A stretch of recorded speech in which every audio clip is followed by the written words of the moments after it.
Good morning, everybody. Sorry for the late start. We were having some technical difficulties. My apologies, but we are now ready to start the day, and we just want to welcome you to the FedAid series training. My name is Robert Ronald. I am a senior with the local programs and appraisals unit here in headquarters, Caltrans headquarters. And so I will begin just kind of going over some housekeeping items, what to expect with the course.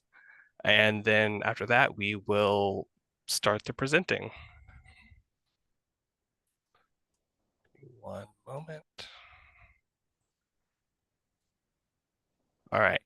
So you see the wonderful Bay Bridge here. So a few housekeeping items. So to start off, you guys received handouts consisting of the full PowerPoint presentation, so that you'll have that after the trainings are done, and you can reference back to um, the agenda that shows each instructor who's going to be presenting on what, the kind of time frames that's given to each presenter, and then showing when the breaks are and kind of how the days are going to be laid out. The next one is a list of contact for the districts for your local programs groups. So any questions that aren't answered today, or if we refer you back to your district, you'll know who to contact for those questions. The right-of-way certification summary, which is kind of just a bullet point agenda or a bullet point uh, list of the different certifications that we have. So Cert 1, Certification 2, Certification 3, and Certification 3W. Kind of just summarizing what is needed for each certification.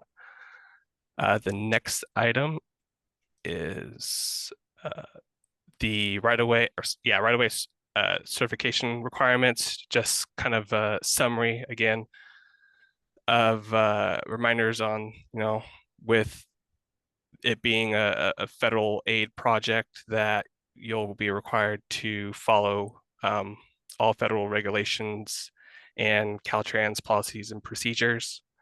We want to make sure that no federal aid is potentially lost on any of these projects. And then the last handout, I believe, is the preliminary right-of-way activities handout, just showing what can be performed prior to environmental clearance. Okay.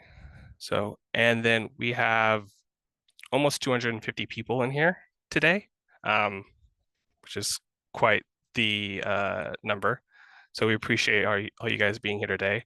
But we do ask that everyone keep yourself muted, so that we ensure there's smooth communication and we minimize background noise, and so that everybody can focus on the presenter and what they are presenting.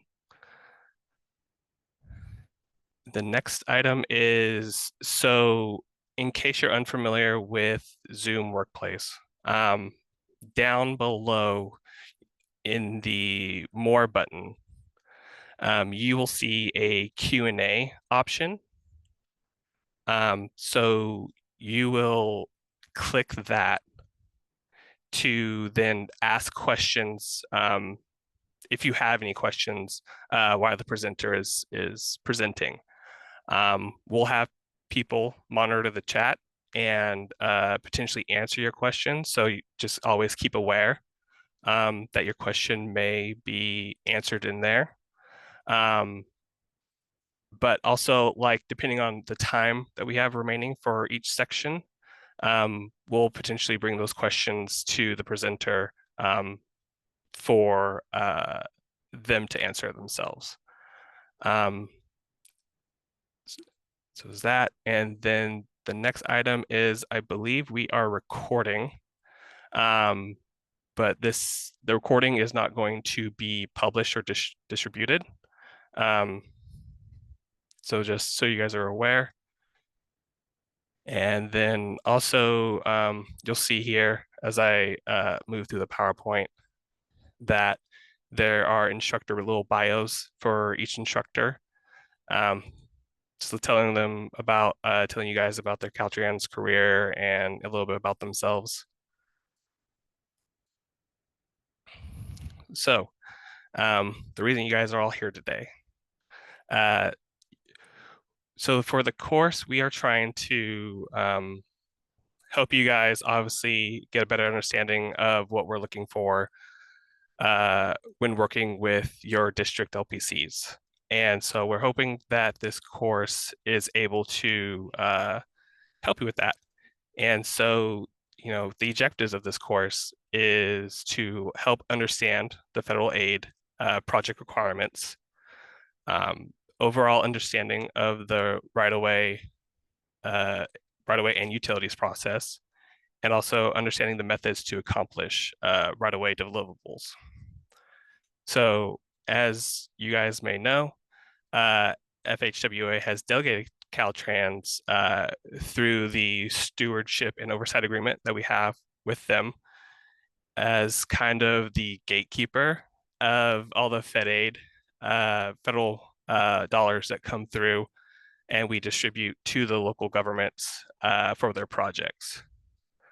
And so, again, just to reiterate, we want to make sure that when these projects come through to your district LPCs, that we're following all the federal requirements and all the Caltrans policies and procedures to make sure and ensure that you guys do not lose potential Fed aid in the future. So with that being said, the right-of-way division is responsible for protecting the rights and owners for the projects or that are happening with the projects. It's not an easy task. We all know, we all have experience with that. And, we just want to make sure that everything's understood. So with that in mind, we have kind of designed this class with engineers in mind. And so it's going to be a valuable course of information. But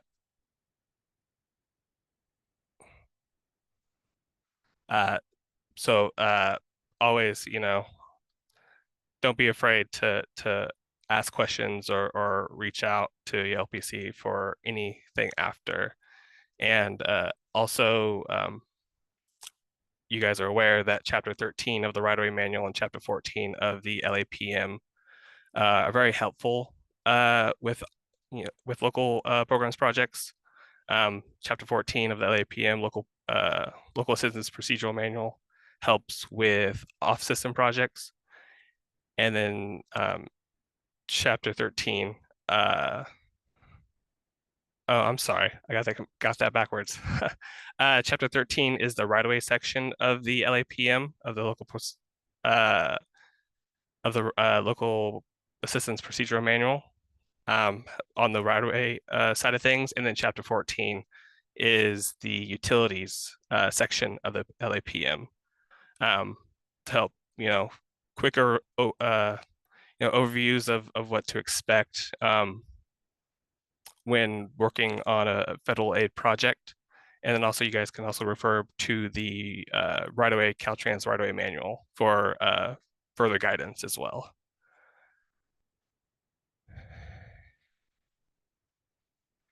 And kind of what I've been discussing, the goal of this course is, we want to, make sure that knowledge and skills are delivered to you guys so that you guys can take that back and help deliver a successful right-of-way certification for your local agency federal aid projects. And then The last part of it, some acronyms you'll hear throughout the training. You know, right away, RW, LPA, local public agency, CT, Caltrans, FHWA, Federal Highway Administration, LAPM, like I just mentioned, Local Assistance Procedural Manual, RWM, Right of Way Manual, RWC, Right of Way Certification, UT Utilities. And that, I believe, is it. So with that being said, we will start our first presentation of the day with federal, state, and law regulations with Jennifer Winooski.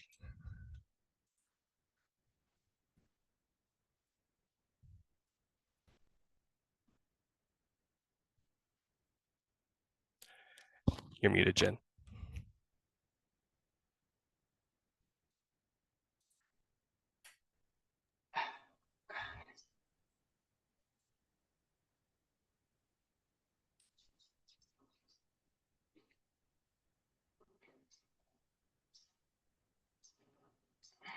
Sorry.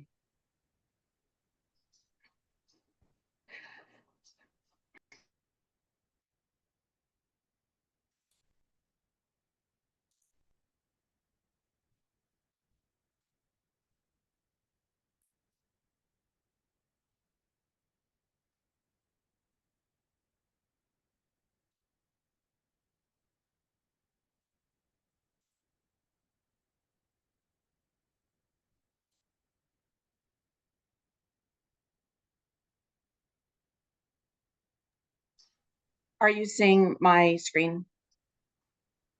Yes, Jen, go Yep. ahead and click slideshow at the top, along the top. There we go. Is it there? Yes. Okay. Sorry about that.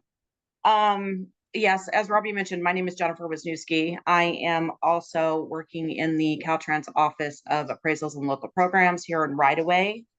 And I just wanted to start off. I was noticing the different names and the places that you guys represent in, as you were introducing yourself in the chat.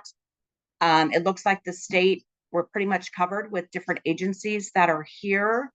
And regardless of where you guys are delivering your transportation projects, you all have one thing in common, and that is you want to be able to get that federal money on your projects as much as you can. And that's what we're going over today to help you make sure that you follow the rules and the protocols so that you don't jeopardize that funding.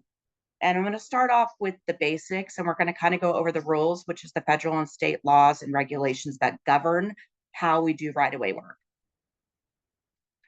So it actually goes back, as you can see, all the way back to the US Constitution.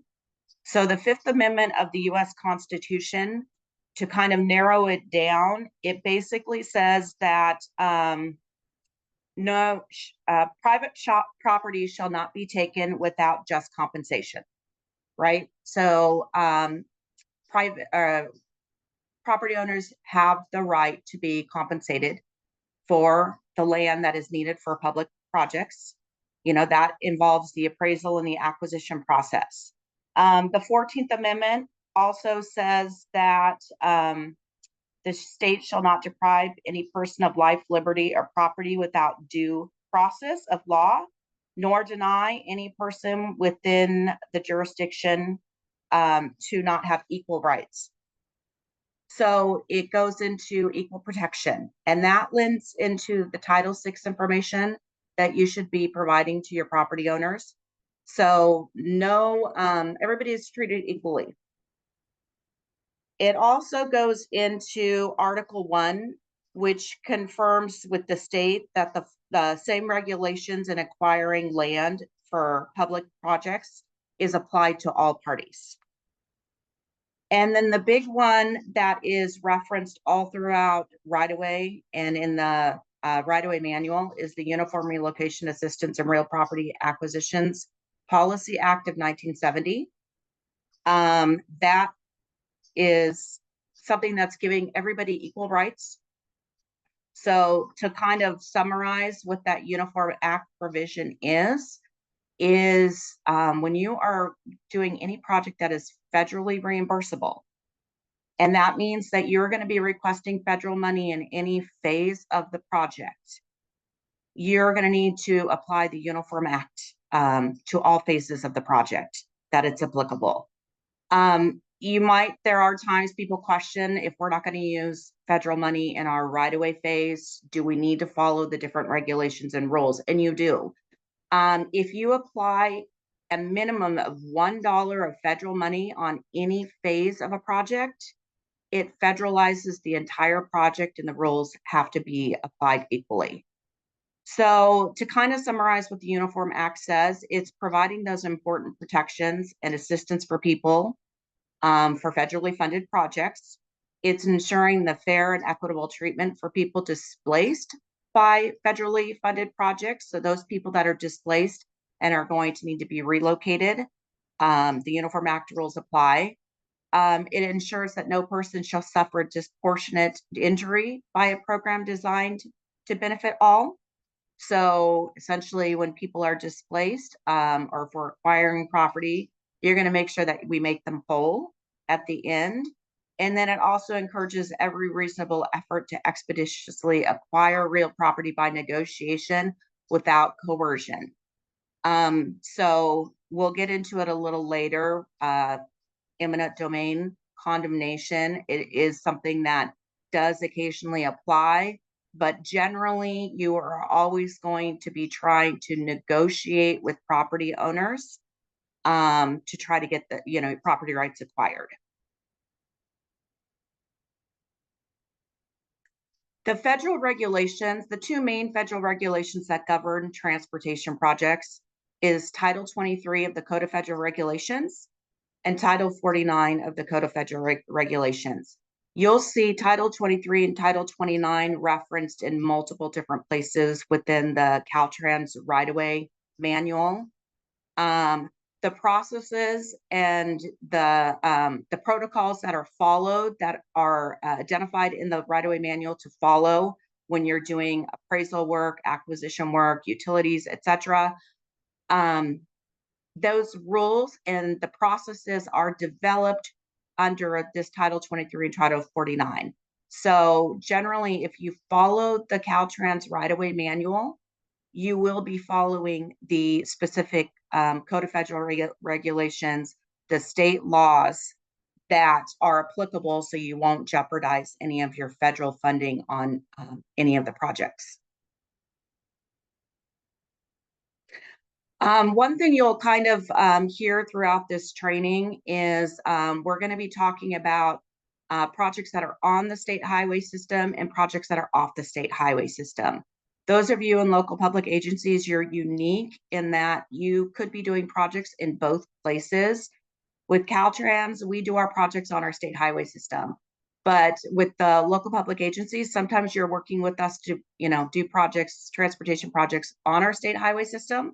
And sometimes you're doing those completely off our state highway system within your own, roads in your counties or cities. So the one thing to keep in mind, regardless of where you are conducting a project, any transportation project, whether it be on or off the state highway system, if there's federal money, then you're going to need to follow the federal regulations. So basically on the state highway system are the local agencies when you're going to be following the Caltrans manual, all of the language. There'll also be an executed project cooperative agreement between Caltrans and your agency that's going to identify who does what.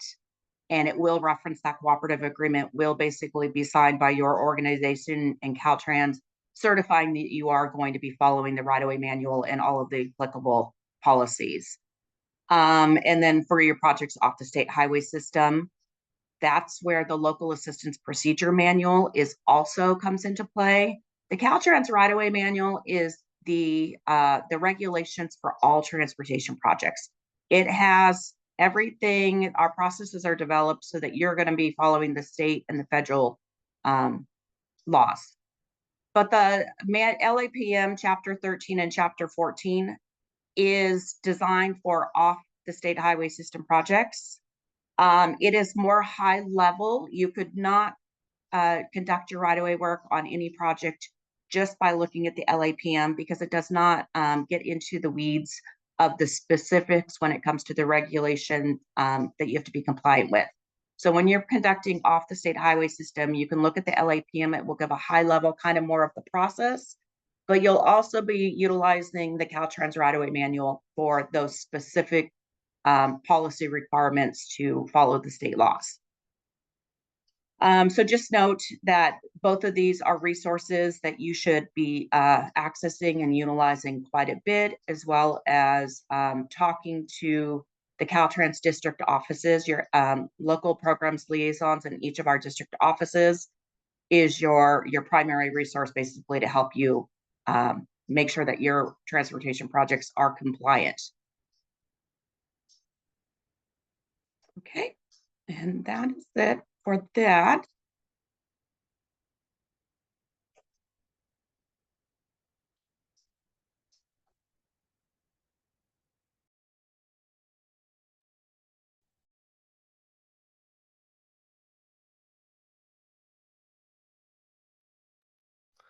All right. Do we have any questions? Nothing has popped up in the question answer box.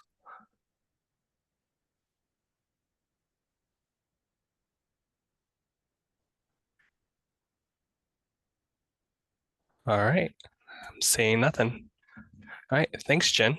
Appreciate you. Appreciate you. All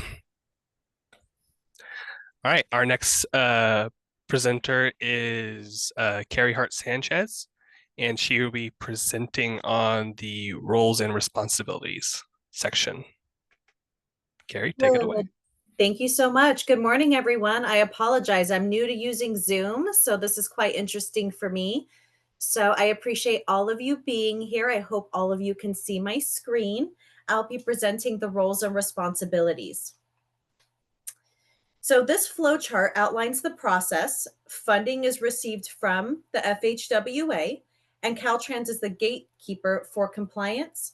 The local governments or the local agencies which actively utilize the funds for the transportation projects.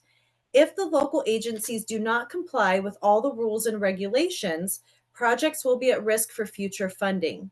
If the Uniform Act compliance is not followed, there will be no expenditure reimbursement. So please make sure you're following that Uniform Act. The last thing you want to do is jeopardize your money for your projects.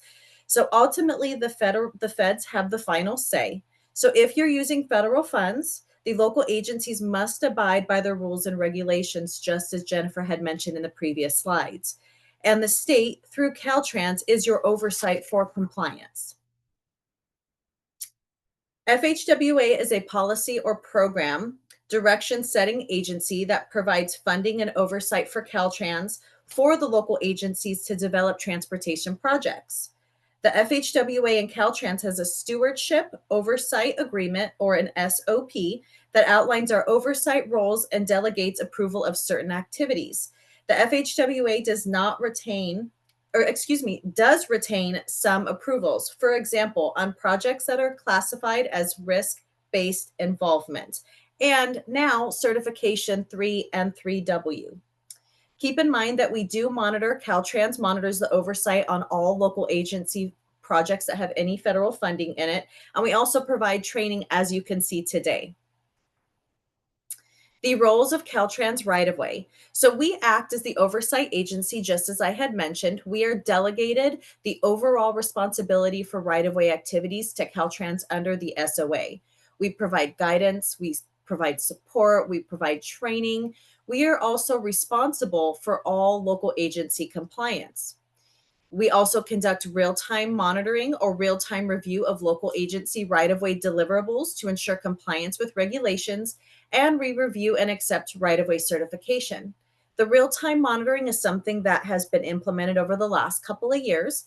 And prior to, the general practice would be to submit your right-of-way certification package with your acquisition documents, and we would review that all at one time. We were finding that there were discrepancies that we could have caught early on in the process that were delaying the certification. And so real-time monitoring or real-time review was implemented where we review your acquisition process as you go along. For example, your appraisals are complete. Great. We review your appraisals. Next, we review your first written offer. Wonderful. That's great. The contract looks wonderful. Great. You can make your first written offers, et cetera, et cetera.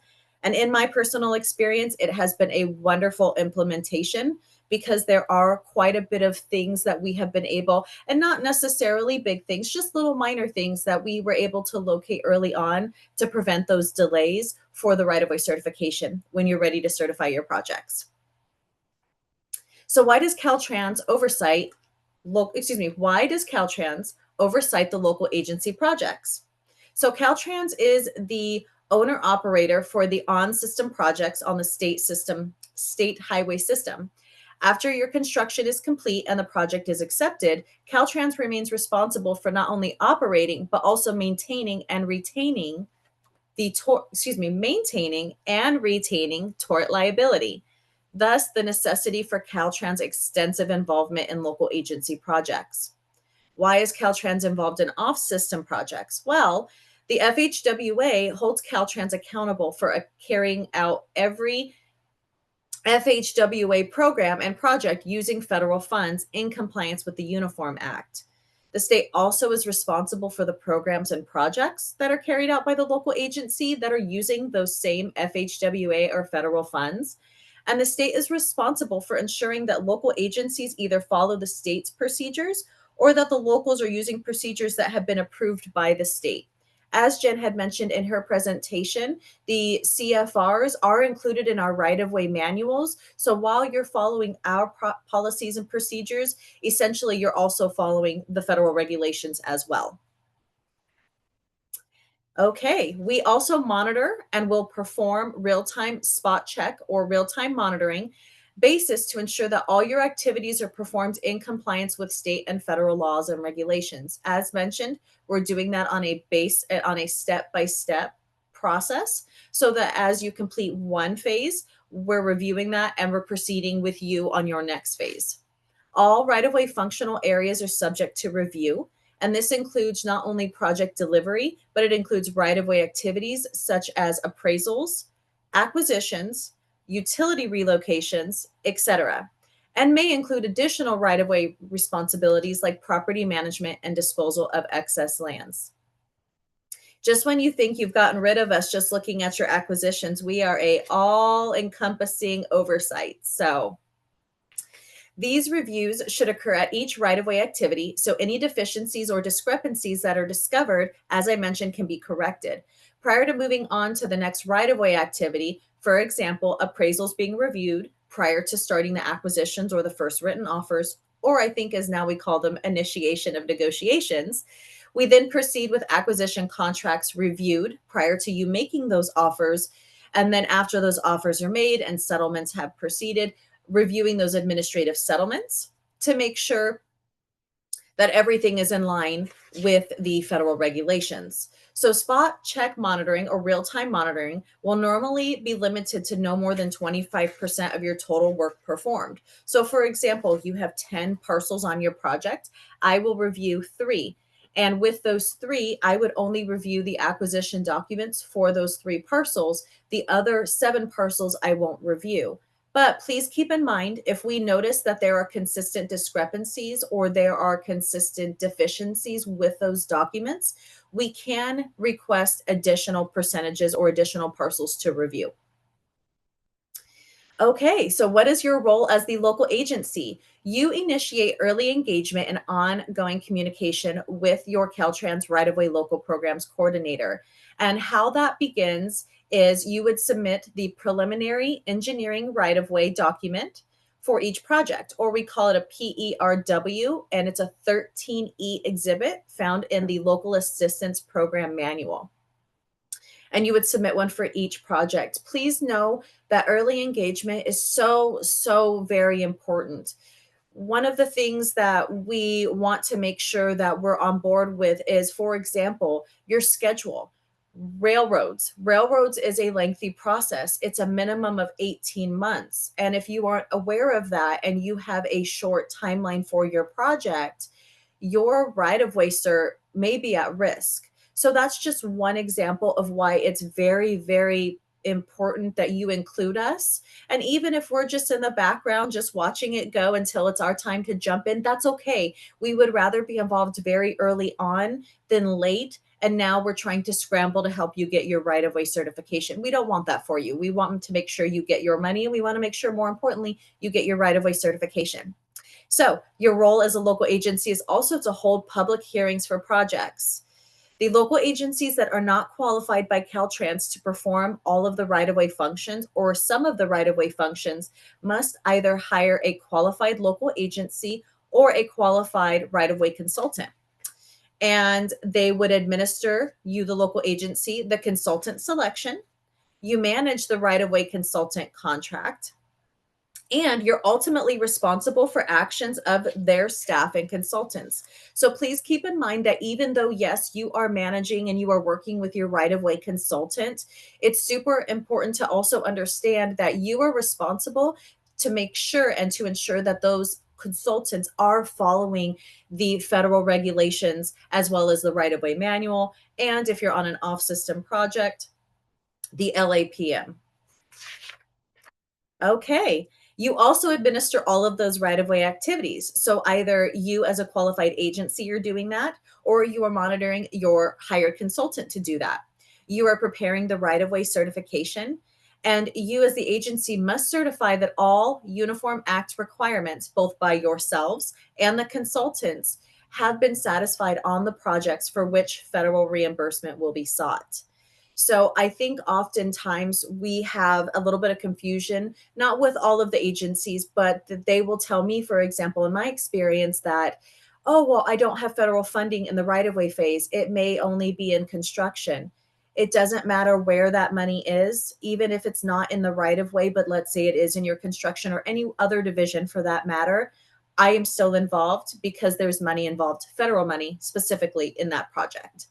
So also, please keep in mind, the local agency maintains and records proper retention of documents. We at Caltrans don't hold on to your documents. That's the responsibility of the local agency. Okay. So does anyone have any questions before we jump into the right-of-way activities? Thanks, Carrie. Thank you. I did see a question pop up in the general chat. And so just a reminder, we want to use the question and answers chat. So again, if you go down to the uh, more option, there is a option for Q&A chat that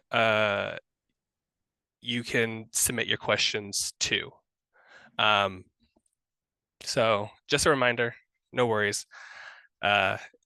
It's early in the morning. The first question from Matt is, we see projects where the right-of-way was acquired by developers years before a federal aid project under local land use approvals. Right-of-way dedication, for example, as part of a subdivision. What kind of documentation demonstrates that those earlier acquisitions weren't made in anticipation of a federal aid project and therefore aren't subject to the Uniform Act?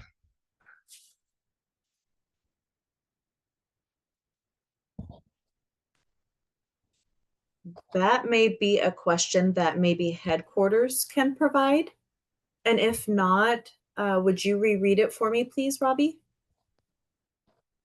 Yeah. So the question is, we see projects where the right-of-way was acquired by developers years before a federal aid project comes through.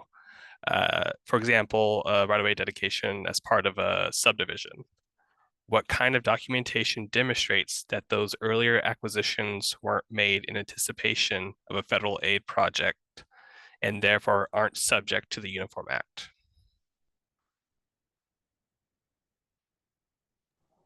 And correct me if I'm wrong, at that point, if that's already been acquired, whether there was it's by a developer, which like you had mentioned, there wasn't federal aid or federal money at that time, I don't really think it would be something that would be pertinent to any upcoming projects that may or may not be federal federally funded because they were already acquired and those developers already settled with those property owners.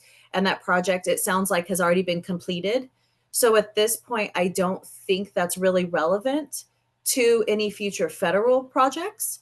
I believe once you were to proceed further with those projects that may be in that same area, at that point, you would want to ensure if there's federal funding. And I encourage folks that even if there isn't federal funding, you should still be following the Uniform Act, even though it can't be enforced. We always want to treat property owners with fair and equitable treatment, and the Uniform Act ensures that. But if it's a previous project that there was no federal funding on, it's out of our control. And I think at that point, it's not really relevant to your future project. And I wouldn't be concerned about that. I would just definitely be concerned about your future projects and following the Uniform Act. So I hope I answered that for you. I don't know if anyone in headquarters may want to elaborate or maybe add to that, but I don't think we would be so concerned about what was done previously. We want to make sure that we're following the Uniform Act with that current or future federal aid project. Yeah, Carrie, and if I will add actually to that, it's kind of a gray area. I think what's the most important thing is that original project that those parcels were acquired for. It needs to be very clear that there was a very each project is very distinct and unique.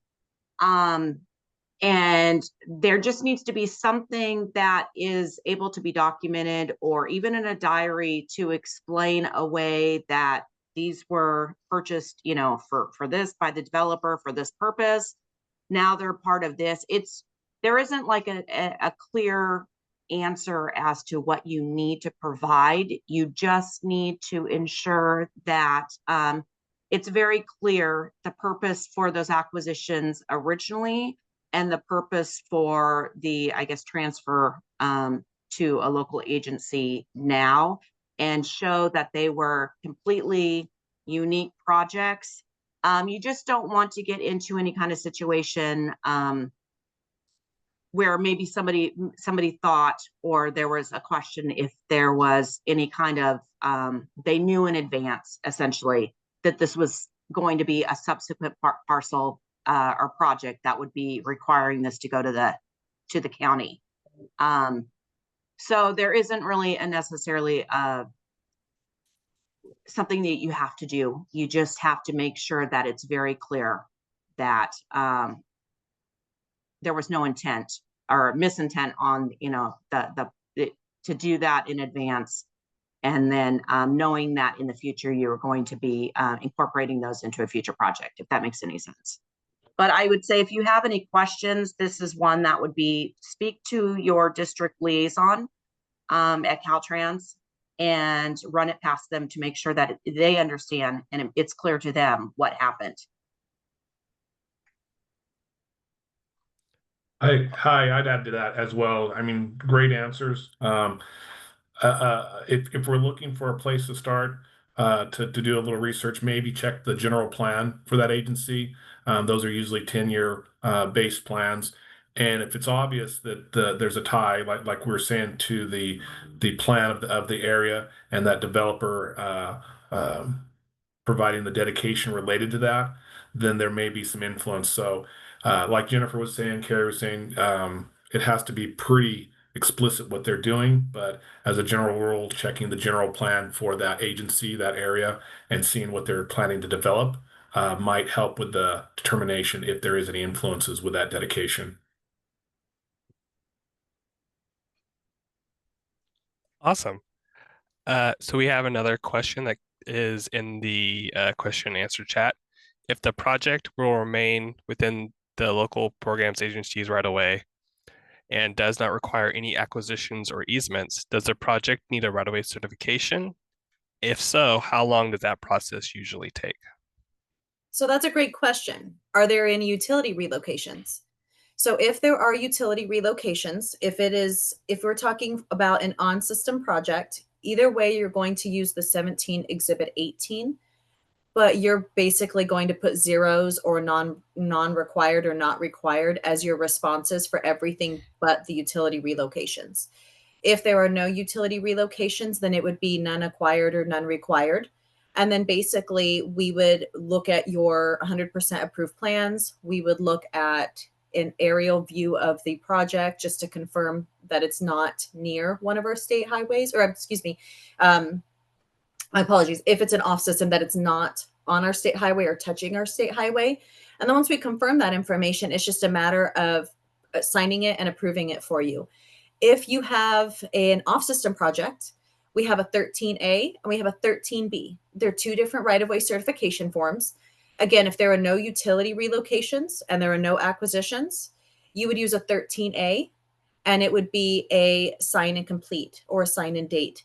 If there are utility relocations, you would use a 13B, and everything that pertains to the acquisitions, everything would be non-required, but your utility relocation area would be completed with all your utility information. And at that point, you would, prior to this submitting your right-of-way cert, you would work with your local programs partner as well as the utility coordinator for both on-system and off-system projects to coordinate the utility draft documents to ensure that those are following all of the regulations and our formats as well. And so I hope that that isn't confusing, but if there's nothing, you have 0 utility relocations, 0 acquisitions, a 13A, which is simple form for your off system, and the usual 17 exhibit 18 for your on system, but everything's just going to be marked no, 0, or non-required. So it's a pretty simple process when nothing is involved. It's pretty straightforward. But again, we would review the plans to ensure that that is correct. And we would, once confirm that information, we'd approve your cert for you. And just to follow up on Carrie's answer right there, so with a 13A, utilities can be needed to be relocated, but it's very specific to just manhole cover adjustments and box adjustments. Those are the only relocations that you can use a 13A with. Anything more than that, you go straight to a 13B. All right, any more questions? Robbie, there was one more question I went ahead and answered in the chat, but I think I'll just verbally state it as well. There's a question: can right-of-way certification occur ahead of the environmental clearance? And the answer is no. The environmental phase is very different from the right-of-way phase. And in order to have your right-of-way phase start, you need to have your environmental document approval. So you want to ensure that you have environmental clearance before you actually start your right-of-way activities. That is a requirement. And then the subsequent right-of-way cert. Awesome. Thanks, Jen. We did have another question pop up. With a 13A, we are also required to submit our plans. Are we also required to submit our plans? If so, can it be verified that a 13A is the correct form? Yes, so I still would like to see your plans, your approved plans, when you submit that 13A. Awesome. Any more questions?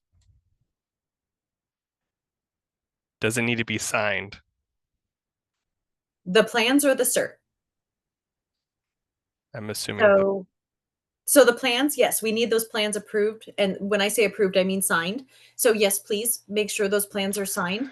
And yes, you can have the cert signed when you send it. I don't discourage that. I do just let folks know that if it is a lengthy process to get that signed, I'm always really happy to review your right-of-way, and I'm in District 8. So I'm always happy to review right-of-way certs in all sorts of draft forms.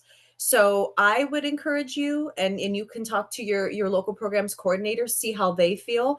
I like to look at a draft right-of-way cert prior to you submitting it, just to make sure I review it. I don't have any comments or concerns. And if I do, I can address them, and then you can address them. And then I'll give you the green light once those changes are made for you to go and have it executed. So then when you're ready, you're submitting your plans, if you haven't already, your approved plans, and that right-of-way cert.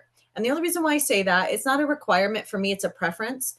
And I say that because sometimes it's something minor and it's something that you now have to go back, or sometimes it's not minor, but for a 13A, typically it's minor. You have to go back and have it re-signed.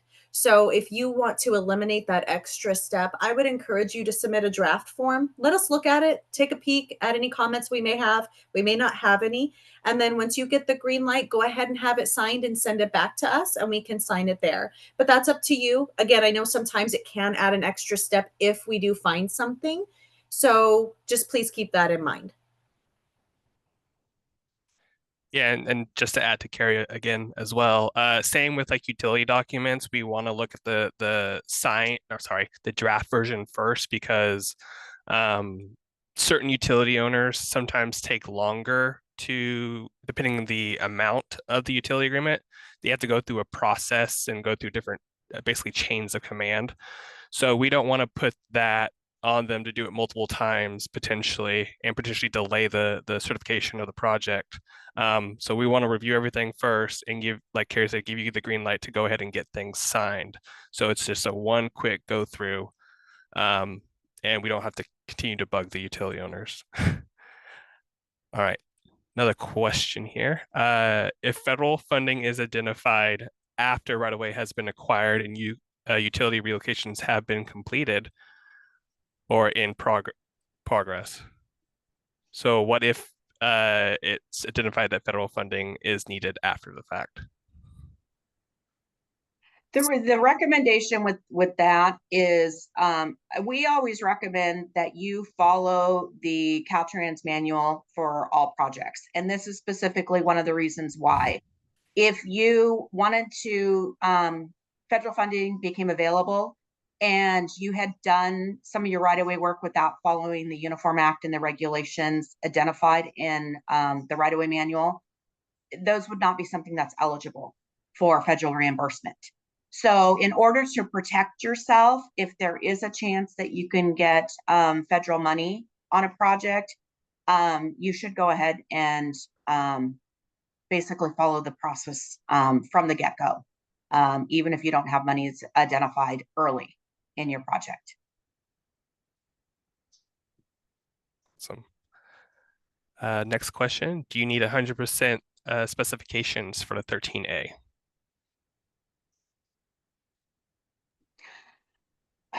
That's okay. So that's essentially, you need to have your plans, specifications, and estimates completed in concurrently with the right-of-way cert. The right-of-way cert and the PS&E, those are companion documents. We look at the plans in order to ensure that your right-of-way cert is accurate. The way that the code is written is that both of those have to be finalized prior to advertising your project. We prefer to have 100%. In order to ensure that your right-of-way cert is accurate. But that's something that you're going to need to speak with your local district office on, to see if that's something that they can approve the cert without it being at 100%. It has to be far enough along that it is obvious that there is not going to be any changes to your right-of-way work or what is required land-wise, realty-wise for your project. Thanks, Jen. So the next question, how does a local agency become qualified to perform right-of-way functions? Lisa, will be discussed next. Another question, does anything less than 100% construction drawings count as approved plans if it's been signed? If it's been legislated and is 65, 75%.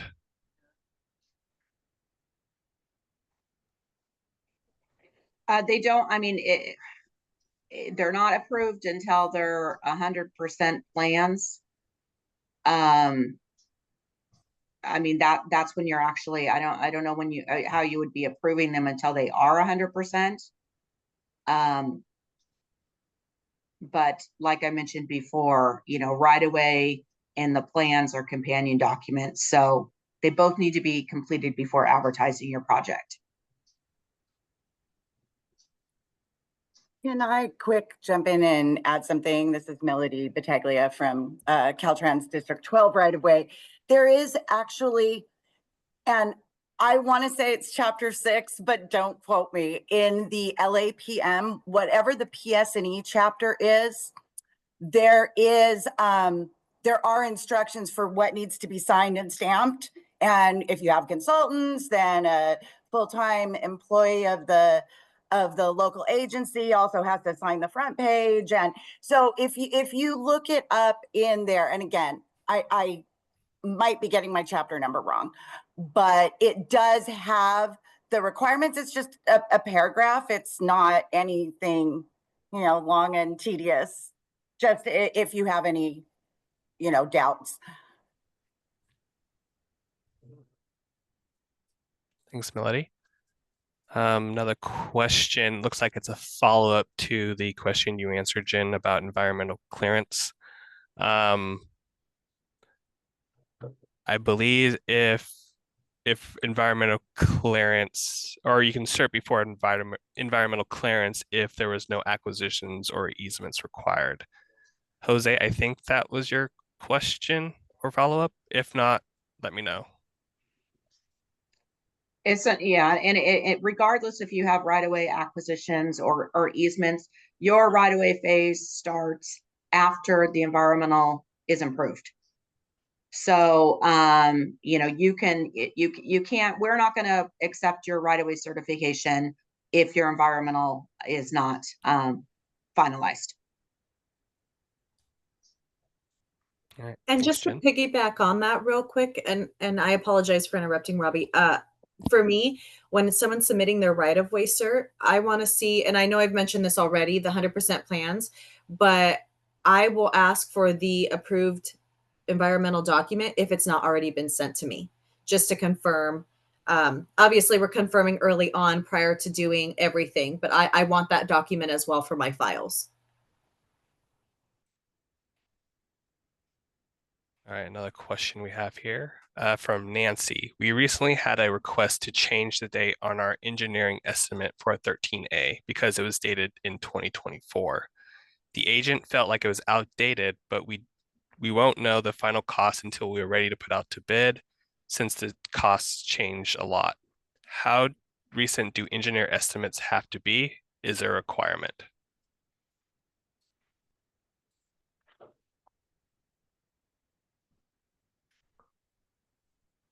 So right-of-way estimates it's a living document. It doesn't just stop when you complete one. It's a snapshot, picture in time of what your project is at and what the right-of-way is at that moment. And it's your best guess, educated guess for delivering right-of-way. If you have changes or the project demands more right-of-way, less right-of-way, that document should be updated. So it's only beneficial to your agency to have a current estimate for right-of-way. So it's not a one and done process. It's a living document that follows the life of the project.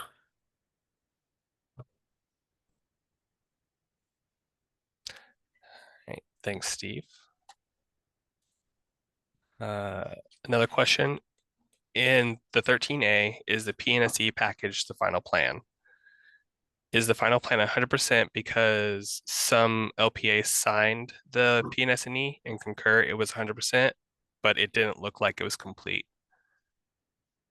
Is this, please stated final plan is 100% in the LAPM chapter 13.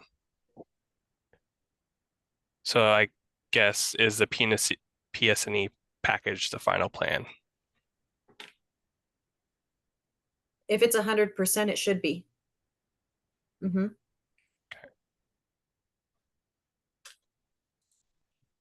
Okay. Follow-up from Nancy from Steve's answer. There's no right of way since it was a 13A.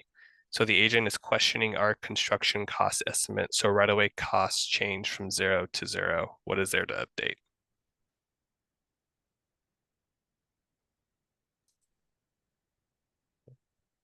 So I'll start with saying that there's no right of way. That's a blanket statement. Is there no right of way? Are there no utility relocations? Is there anything impacting the need for RAP? That's where I would start with that. The estimate, I'm not sure if it's in 24. That doesn't seem like it's too old, but that may be the reason the coordinator was requesting or asking about the estimate.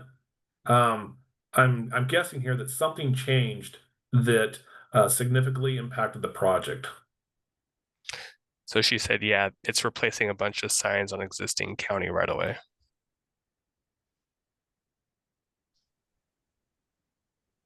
And so typically I'm cautious with that because there may be utilities in the area. I don't know the project.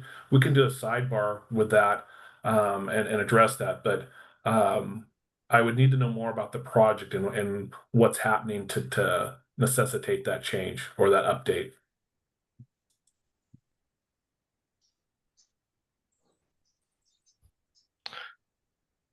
All Yeah, right. I don't know. I don't think it references specifically like a timeline as to what's considered outdated. So, but you could ask your local programs liaison who requested the update if they could reference, I don't know if they didn't give you the specifics as to why, but they are in the situation that they have to accept that right-of-way certification for you. They have to, their management has to sign it. So a lot of the questions they're asking is just so that they have the comfort level that they're able to get that accepted for you so you can get federal reimbursement.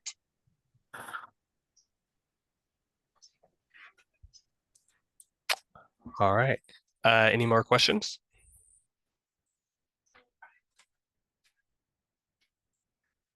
Seeing none. All right. Well, thanks, Carrie. We'll be seeing you again shortly. And also thanks, Steve and Jen. All right. Next up is Guggen Purewal, who will be talking about right-of-way activities. Hello, everyone. My name is Guggen Purewal. I'm from Caltrans headquarters, right away, Office of Local Programs and Appraisals. I'll be going over who can perform the right-of-way activities on these projects. And yeah, here we go. Are you guys seeing my slideshow or the PowerPoint? Perfect. Okay, so the following options are available to local agencies as far as who can perform the right-of-way on these projects. So you can use your own staff, and that's if Caltrans has verified you at the appropriate local agency qualification level. We'll go over those levels here in a little bit. You can contract with an approved qualified local agency, or you can contract with a qualified consultant, or you can also use a combination of this if the project might need something like that. Like you can have somebody do the appraisals, have somebody do the acquisitions, and kind of change things up with that. So with that, you have your project, EA number. You need to then take a look at the right-of-way requirements and see the complexity of the right-of-way on there, and see if your own staff can take on that work and see if they actually are qualified and able to do that.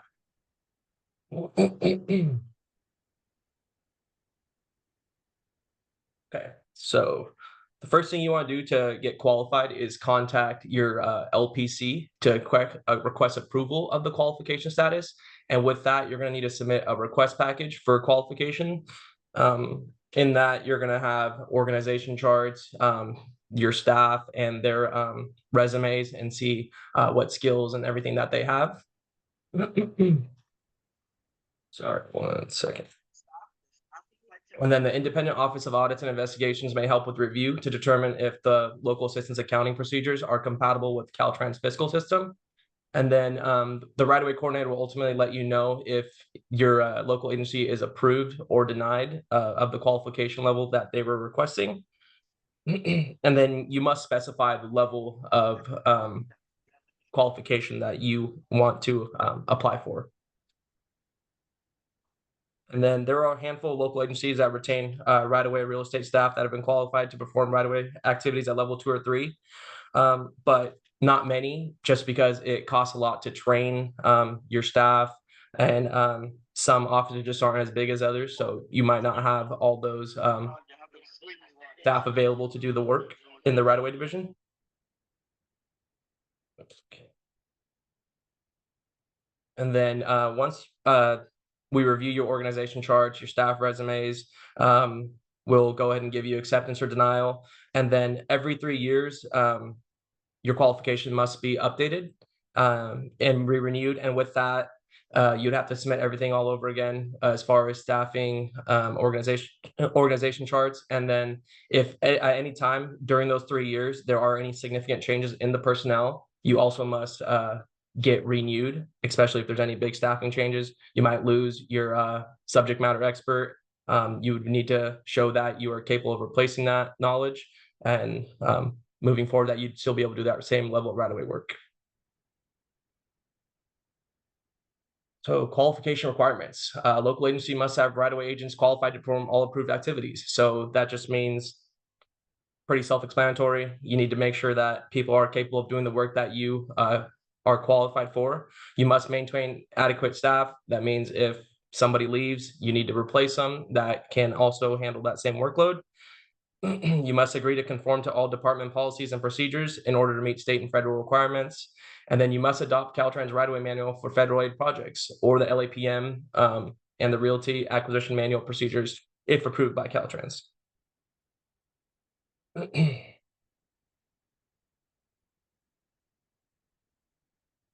then the different qualifications level. So level 1, you perform one or more specific functions, and that's one project at a time. That's usually if your staff is, you might be short on staff and not as large of a right-of-way department as other bigger agencies.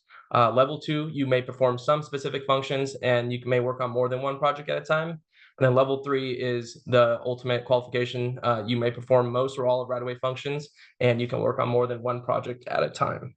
And then all these are in the LAPM chapter 13, section 2.3, and that'll go over all the local public agency roles. And any questions, or back to Carrie? Just a reminder to keep yourself muted. We don't want any background noise potentially disrupting the presenter and or distracting from the class.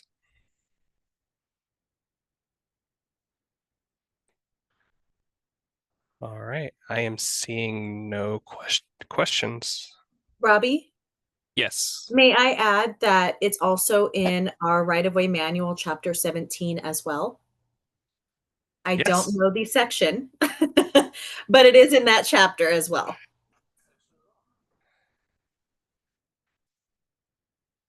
Oh, all right. Now we're having questions come up. Do the qualification requirements only apply if you are using a 13B? No. Regardless of what type of certification you might be utilizing for your project, you have to be qualified. If you're a public agency that wants to do your own right-of-way work, you have to be qualified. So there might be times that you are you're only going to have to certify a project with a 13A or a 13B, but you would still have to have qualified staff to do that work and or ascertain what kind of right-of-way work you may or may not need on a project, depending on what kind of realty you need.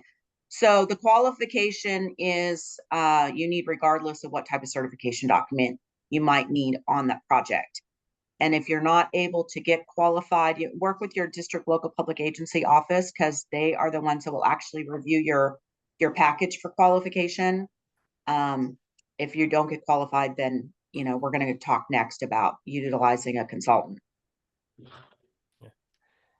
And for everybody's awareness, in chapter 17 of the right-of-way manual, what Carrie was mentioning is the section is 17.5, where it talks about qualifications. Thanks, Robbie. Right. It does have in the manuals for each type of right-of-way work, the recommended level of experience that each of those individuals should have, experience and education. So you'll want to make sure that you look at those to see if you have the qualified staff before you apply for a qualification status. Next question, is there a grace period between replacing personnel?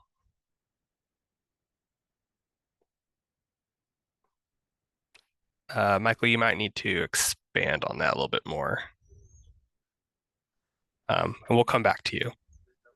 The right of way that the agency is trying to deliver has to be delivered by qualified personnel. So that has to be supported. You can't have a lapse.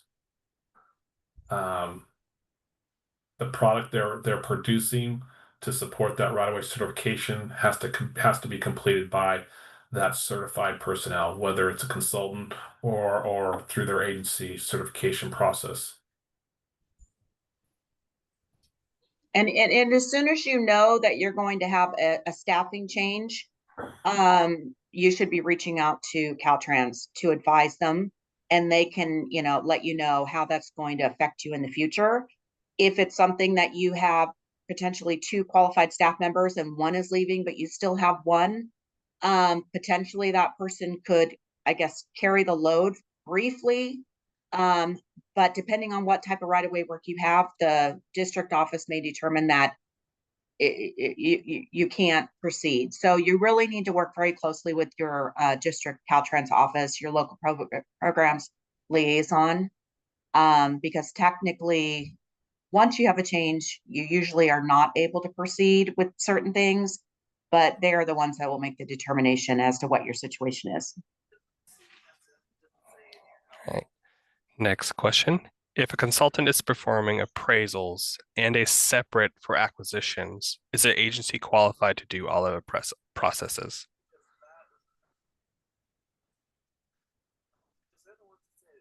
I'm not sure if I understand the question. If you're using a consultant, it's generally because you are not qualified in those areas to do the work, or potentially you don't have enough qualified staff to handle all of the work on the project. So I'm not quite sure. I'm not sure if I'm quite understanding. But if you're asking, I mean, you could have a consultant. Quite a few agencies are only qualified in one area. So you might not have qualified appraisers, but you have people qualified to do the acquisition. So I'm not sure if that's what you're kind of asking, but you could have separate where consultants handle part of the right-of-way process, and then in-house you handle the other parts. Yeah, I'm kind of reading this as like they have one consultant doing appraisals and a separate one doing acquisitions, and they're asking if then the agency is qualified to do all the others. Again, reference and refer to your LPC in your district, and they'll let you know if you're a qualified agency and are able to perform the other functions within right away other than the ones that you have contracted out. So at the time you're requesting your agency to be qualified to complete right away, you're requesting parts of right of way or all of the steps to complete right of way for a project. So it should specify exactly what your agency can complete. If your agency is you believe to be qualified to complete appraisals, then you should be qualified for that as a level 1, 2, or 3. So be specific when you're requesting that qualification from your LPC, because that's what you're going to be approved on or reviewed and approved on. And ensure you're qualified. Guggen talked about the different levels of qualification. If you're only approved for one project at a time, you could not, you can't apply that to that next project if you have one coming down the pipe. You would either need to be requalified to go to a different level where you could do more than one project at a time, or your existing qualification is only for one project at a time. That's all you could do.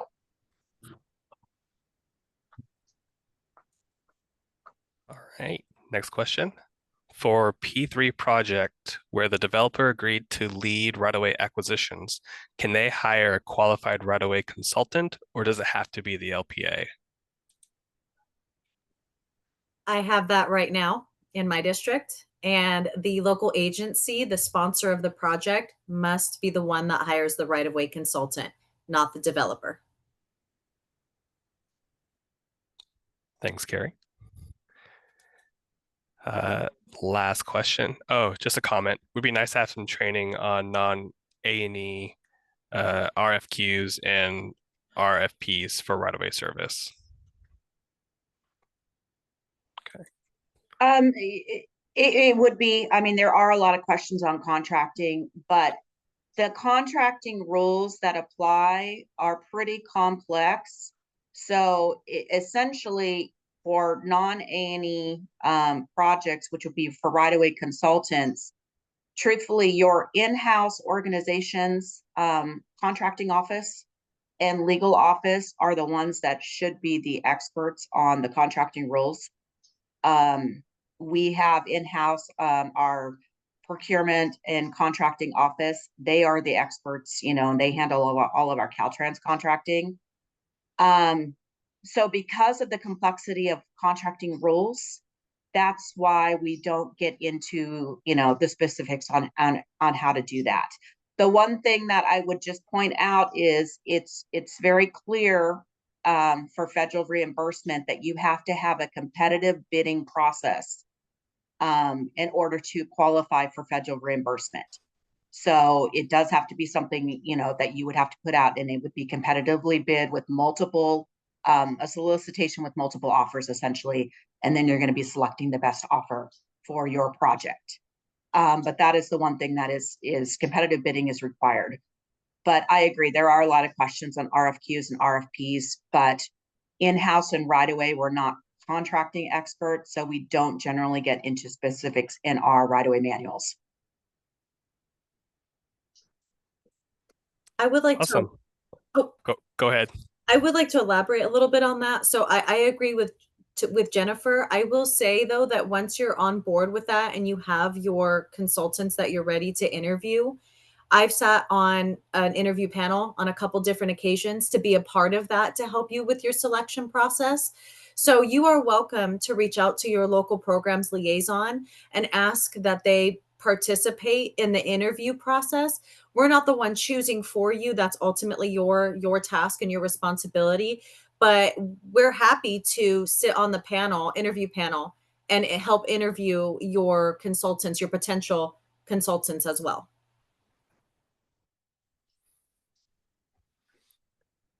All right. Thanks, Carrie.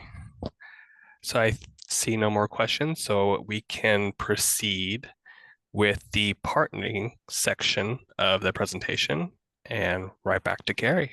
Wonderful. Thank you, Robbie. Let me go ahead and share my screen again.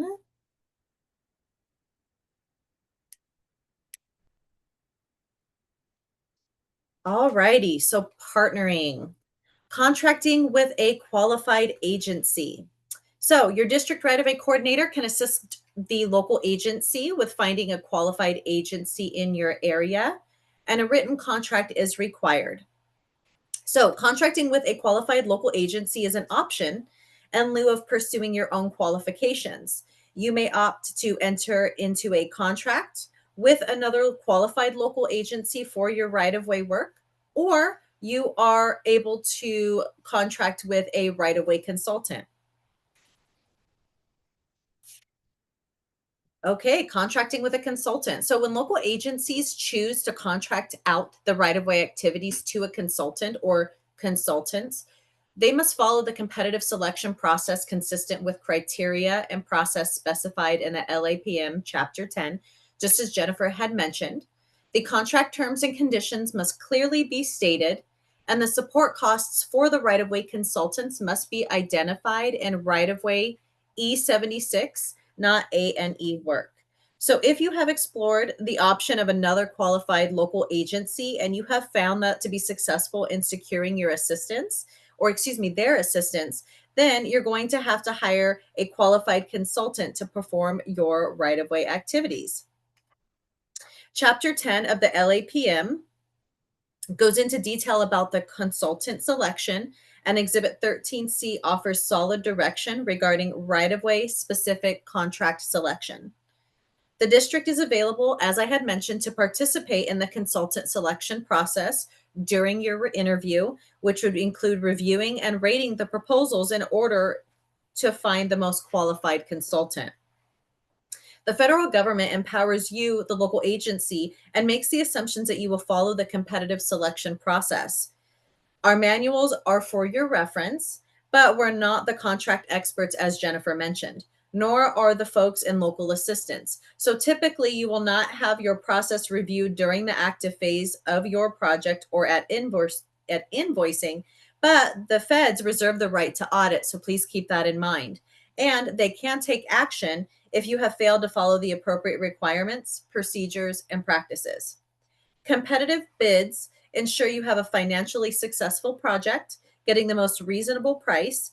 And prior to soliciting bids, you will need to, one, define the scope of the consultant's work. So, for example, how many parcels do you need to be appraised and acquired? Will you be impacting houses, apartments, or businesses? Will you need a relocation specialist or a goodwill appraisal? Will you be affecting farmland?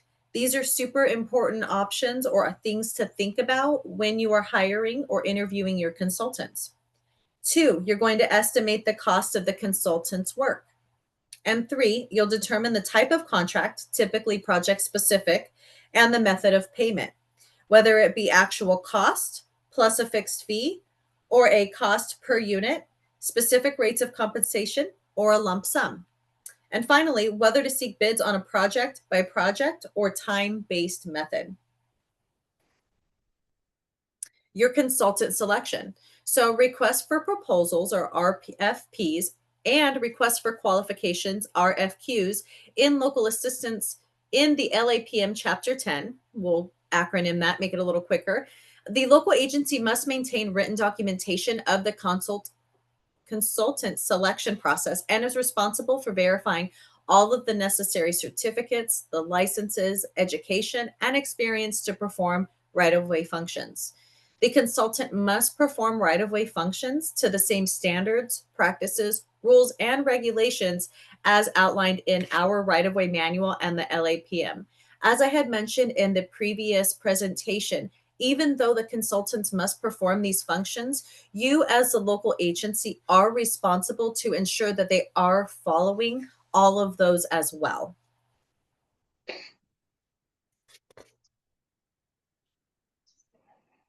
You are also designating a right-of-way contract manager, and your contract manager responsibilities are to perform functional reviews for each right-of-way activity, to review and approve work products and requests for payment, to ensure ensures the consultant follows the right-of-way manual and LAPM, to prepare interim, final contract reports and performance evaluations, and also the local agency maintains responsibility for consultant actions in performance of contracted activities and conformance with the Uniform Act, as I mentioned. There are three choices when it comes to managing these consultants. Local staff, you yourself, your staff, contract with a right-of-way project management consultant, or contract with a qualified agency. Keep in mind, ultimately, the actions or performance of a consultant could result in the loss of federal reimbursement for the project. So non-compliance with the Uniform Act and the CFRs could result in not only reimbursement of the right-of-way activities, but could influence the project in its entirety, leaving the agency, you, burdened with the entire financial responsibility, not to mention sanctions, and this would have serious egregious violations of the Uniform Act. So please keep all of that in mind. It's wonderful to be able to hire a consultant, but you still do need to be responsible for their compliance as well. Please also keep in mind that failure to compare cost estimates before accepting proposals. Findings. Oh, excuse me. So disregard that. Local agencies with limited resources are seriously challenged to meet all federal requirements related to the Brooks Act or choosing its consultant based on competency, qualifications, and experience rather than by price during consultant contract process. You also, oh, excuse me, just please disregard that. I'm reading that and it's not disregard that. Anyways, that concludes my presentation for qualifications or for, excuse me, partnering with either another local agency or hiring your consultant. So with that, are there any questions? All right, so we got one in the chat. Looking for clarification. In the past, we have contracted out the design of the entire project, including environmental and right-of-way. The designer has included a qualified right-of-way consultant as a sub-consultant. We followed the required contracting procedures and have had a full review of all right-of-way activities. Is that not the proper procedure?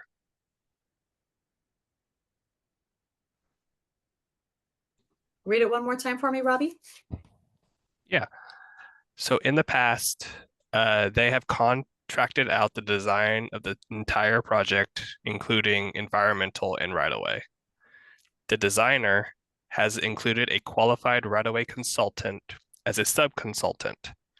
We followed all the required contracting procedures and had a review of all right-of-way activities. Is that not the proper procedure? So the design consultant was the one who hired the right-of-way consultant.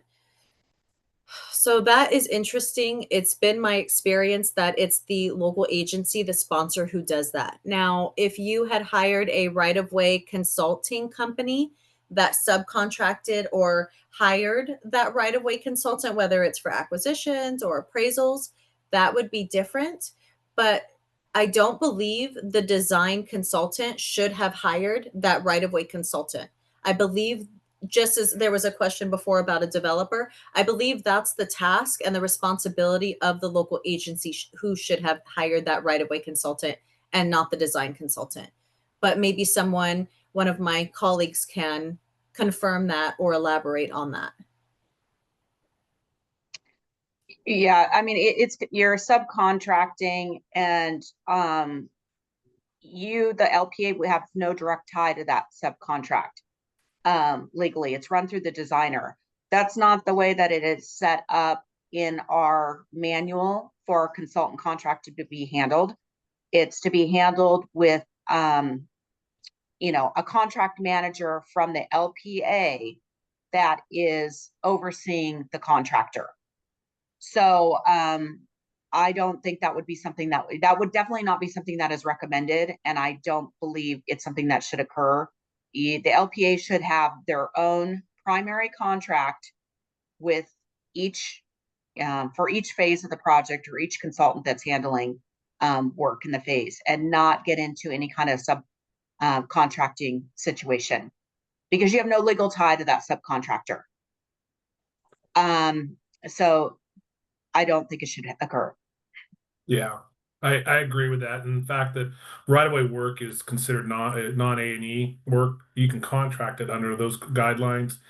So early on, you should be searching for that contractor for right-of-way, or that consultant, sorry, for right-of-way, to develop that estimate, that right-of-way estimate that supports your project and your project's right-of-way.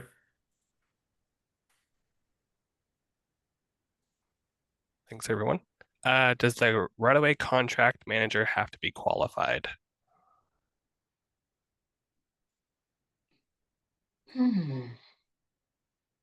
I believe, I'm trying to think in our manual, I believe it does specify in our manual what the experience, the education for somebody who is acting as a contract manager. So I do believe that we do qualify those also. But honestly, I would have to look in our manual to see if that is something that we actually qualify for that activity, but I believe we do. Yeah, so I was kind of looking up as you guys were answering the previous question, and in chapter 10 of the LAPM, it mentions that the LPA must designate one person within the LPA as a contract manager. That contract manager must be a full-time public employee of the contracting agency. The contract manager must have knowledge of legal and contractual arrangements per PCC 10348.5, which I believe it's a public code. Public contracting code. Yeah. Yep, and there's additional or similar language in the right-of-way manual, chapter 17.06.04.04. There we go. Next question. Can we have an on-call contract for a consultant to provide right-of-way services for the agency's project? Yes. I have a local agency down here that has an on-call contract. Okay. All right. Any more questions?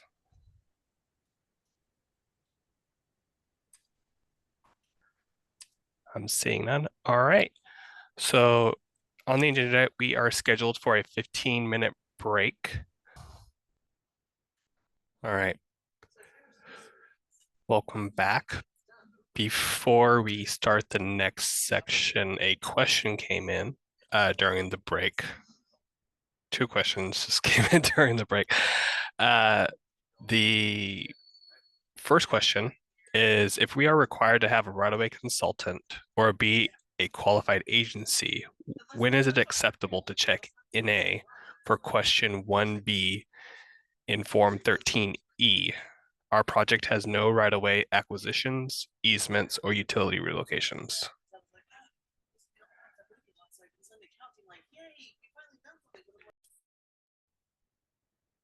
So Robbie, they wanted to know when it was appropriate to check that box on the 13E.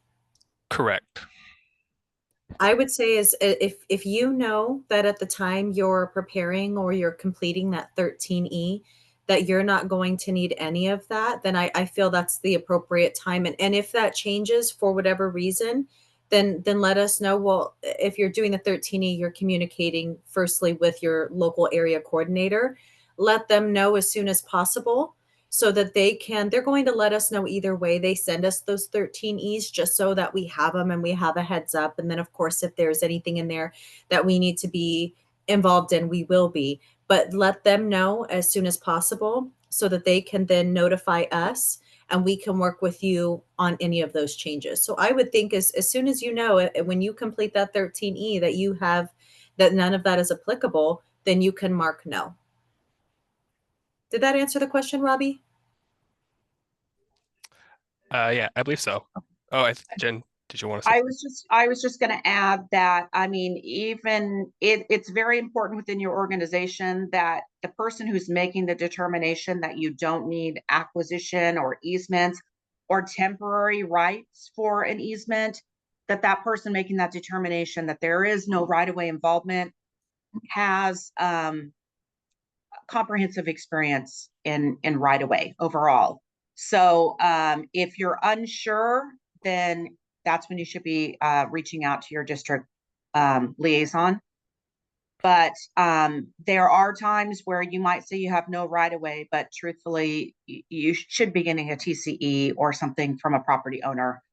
But work with your local agency or your local liaison to ensure. Thanks, Jen and Carrie. Another question. And when in doubt, always check to be determined. So if you're not sure, it's to be determined. Thanks, Steve. All right, another question. Has it always been a requirement for the right-of-way consultant to be separate from the LPA? Almost all the projects at various local agencies that I have been with have had the right-of-way consultant as the sub-consultant to the prime consultant to be directly under the LPA. Rarely, if at all, have I seen it with the main local agency.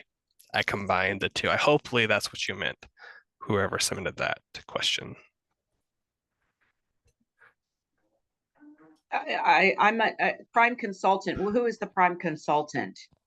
But that it goes back to, I mean, if you do not have a direct contractual tie to that right-of-way person, in a subcontracting, you do not. So it should be that you are contracting yourself for your right-of-way work from the LPA. But I'm unclear, like, is it the design? I'm not sure who the prime consultant technically is represented to be here. Yeah, we're getting into the weeds, and a lot of these questions pertain or should be answered through Chapter 10 of the LAPM. So we're more than happy to vet the questions through local assistance and that person in charge of contracts for the LAPM. But it's kind of out of the loop or the spectrum of this class. Yeah, so never be afraid to reach out to your local LPC with these questions. They should be able to help you with it. All right. I think we can move on to the next section of right-of-way functions. Carrie, once again, take it away. I feel like I should sing that Eminem song. Guess who's back? Back again. Okay.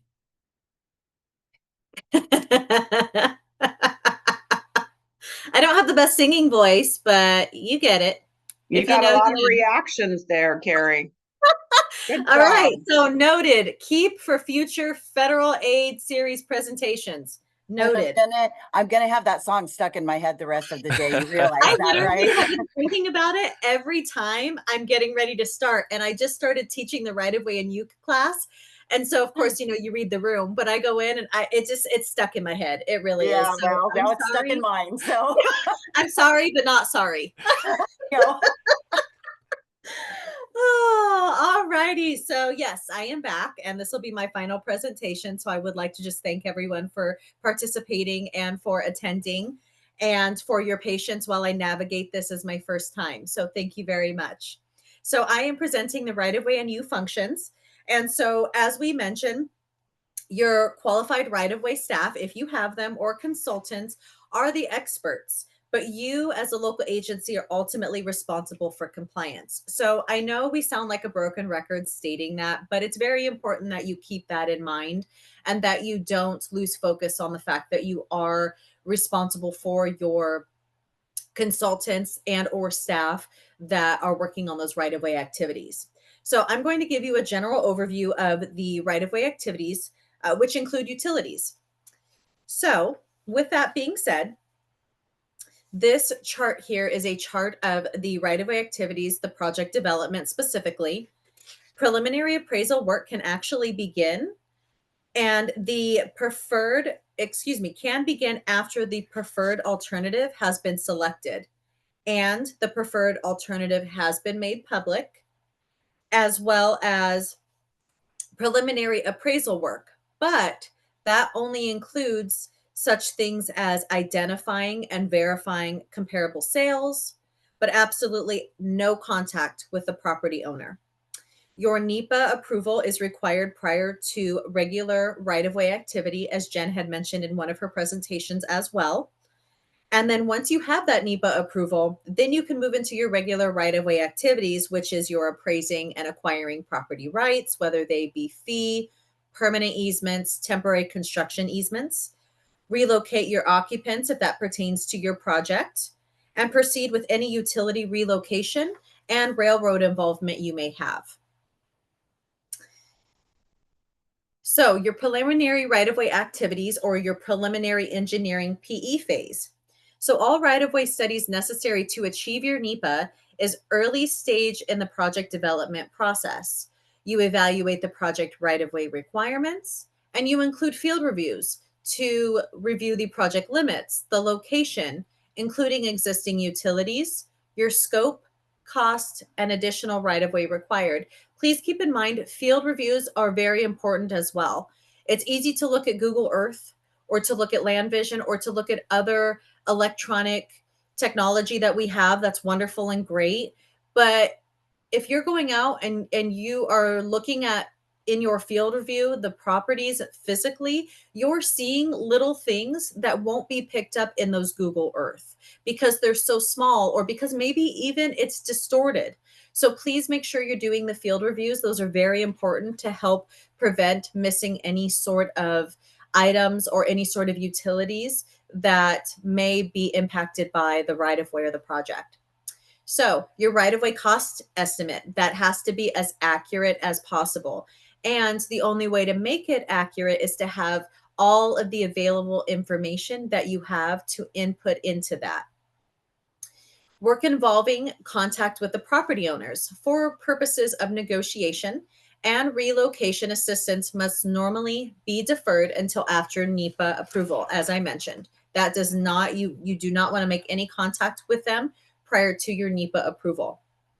So also part of this phase is you're completing that right-of-way or the preliminary right-of-way engineering form, the 13E. This is a companion document to the preliminary environmental study, which is your PES document. The initial notification to the district right-of-way office of an upcoming project. Early engagement allows for right-of-way staff to develop an oversight plan for review of right-of-way deliverables. And early coordination will save time when it is time to deliver the right-of-way certification. I understand that this document is lengthy, and I understand that some folks may feel that it's a little redundant, but I will say from personal or professional experience, this document has been a huge resource for me. It's been very helpful. It's great. It allows me to involve our utility coordinator super early on, or at least have one assigned, or to give our senior utility coordinator a heads up of what's to come. And I greatly appreciate that while it may be additional work for you to complete, that you are completing those and submitting them, because it allows me to work with you early on. And also, again, identify what concerns we can address, such as the railroads, when you submit that information. So I greatly appreciate you completing it. The right-of-way phase work. So we talked a little bit about preliminary work, which of course is maybe looking at sales comparisons. But again, we are not contacting the owners. Your right-of-way phase work. That includes your appraisals and your acquisitions, your initiations of negotiations, or your first written offers. That also includes relocation assistance for any displacees that may be affected as part of the project. It also includes utility relocation and railroad coordination, which is very vital early on as well. The property management, clearance and demolition, the right-of-way certification. And just keep in mind your project closeout and record retention. Just because you have your right-of-way certification doesn't always mean you're quite done with us in right-of-way. So please keep that in mind as well. And then also part of your right-of-way phase work is your excess land management.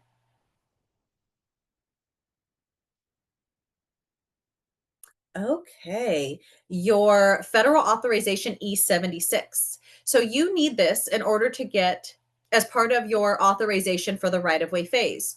This provides your capital and support costs for right-of-way phase activities. All project right-of-way, whether it's temporary or permanent, falls underneath this. Relocation assistance payments, if that's applicable to your project. Utility relocation, and your railroad conflicts. So use your Exhibit 3B field review form and Exhibit 3C estimate form of the LAPM to request federal authorization on your right-of-way phase. The E76 allows the agency to pay for your right-of-way staff or hire right-of-way consultants working on the right-of-way issues, or both.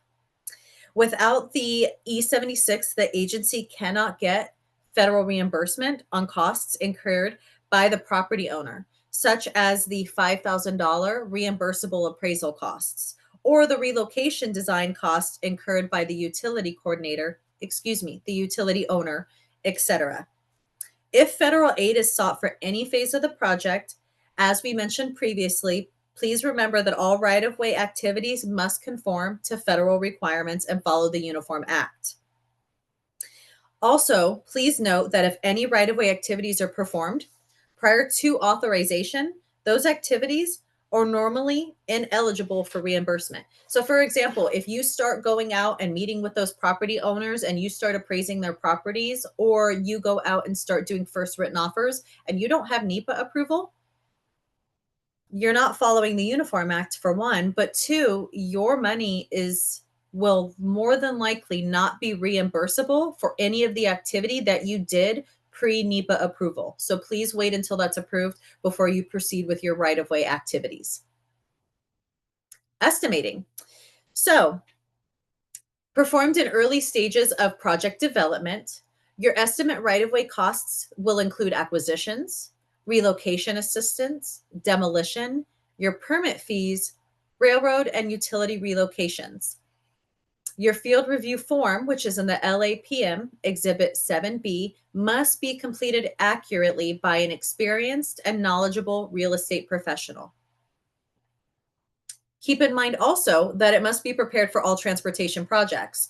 For highway projects, the estimate is the right-of-way data sheet, and you can find that in our manual under Chapter 17. And unfortunately, I don't have that exhibit number, but if you reference Chapter 17, it should give you the exhibit number, or you can go directly to our exhibits under Chapter 17 and be able to locate it by the name of it as well. For local assistance projects, you'll use the right-of-way data sheet in the LAPM Chapter 4 as well, or either, I guess. So just keep in mind it provides an analysis of types of properties to be acquired, the size and number, as I mentioned, displacees, if there are any that occur, how much time and what personnel are needed for the different areas, and the utility relocations and liability. Also, estimates or right-of-way data sheets need to be updated when there are any changes to the scope of work, your method of construction, and or more information has become available, and or annually, whichever happens first. So let's say you don't have any changes, but your right-of-way data sheet is a year old. That's okay. You still need to update it, even if the information remains the same. And as mentioned, it does need to be done by a real estate professional. If you are offering incentive payments, which are wonderful tools in the negotiating process, those also need to be included in the capital costs in the estimates. So with that, that concludes my presentation. Thank you all again. I appreciate your time and your questions and your involvement. So thank you so much. Thanks, Carrie. You're welcome. Is there any questions for Carrie? And then just to follow up, the exhibit in Chapter 17 is Exhibit 17EX21 for the data sheet for on-system projects. Awesome. Thank you, Robbie. I appreciate it. I need to write that in my notes. Yep. All right. Not seeing any questions. So thanks again, Carrie. You're for all your welcome. Thank help. you, everyone. You're welcome. Thank you. And we will move on to the next presenter, Michael Guzman, who will be presenting on appraisals. Yeah, hello everyone. Let me see if I can get this going correctly. I hope everything goes smoothly here.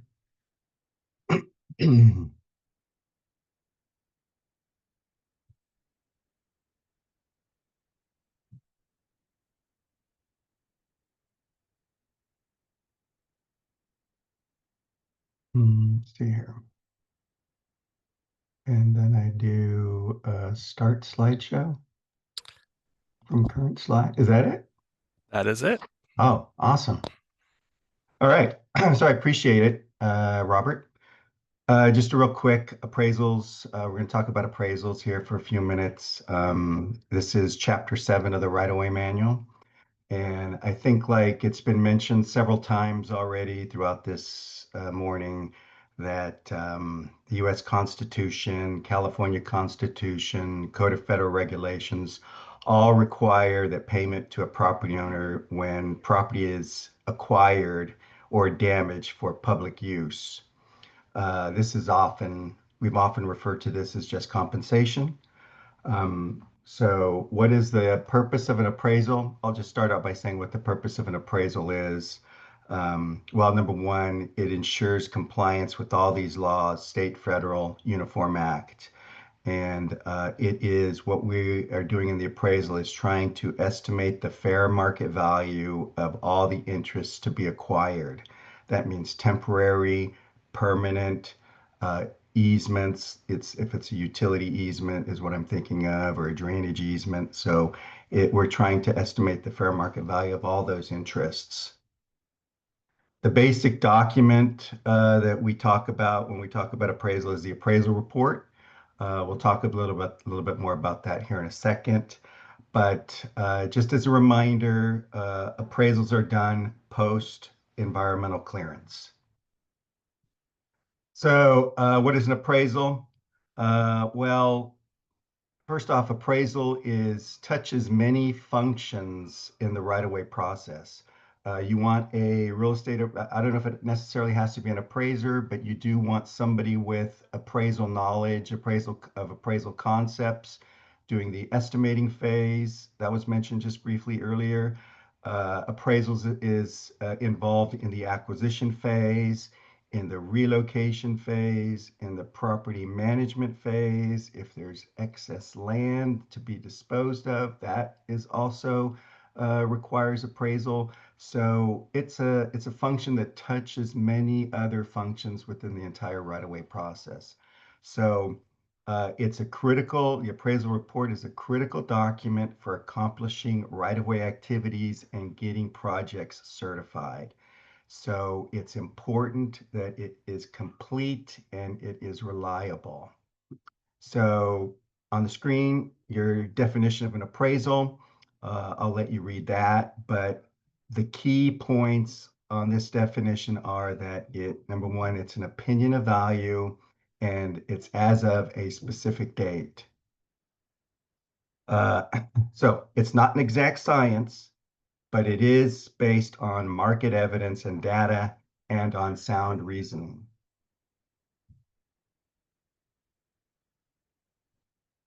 So here is the standard definition of market value. It's found in the right-of-way manual. It's also referenced here, Code of Civic Procedures. There's an A and a B portion, but in the broad scope of things, we are trying to estimate what property would normally sell for, assuming a willing buyer and a willing seller. Now, there's a part A to the definition that is probably going to be used in 99% of the appraisals that are completed.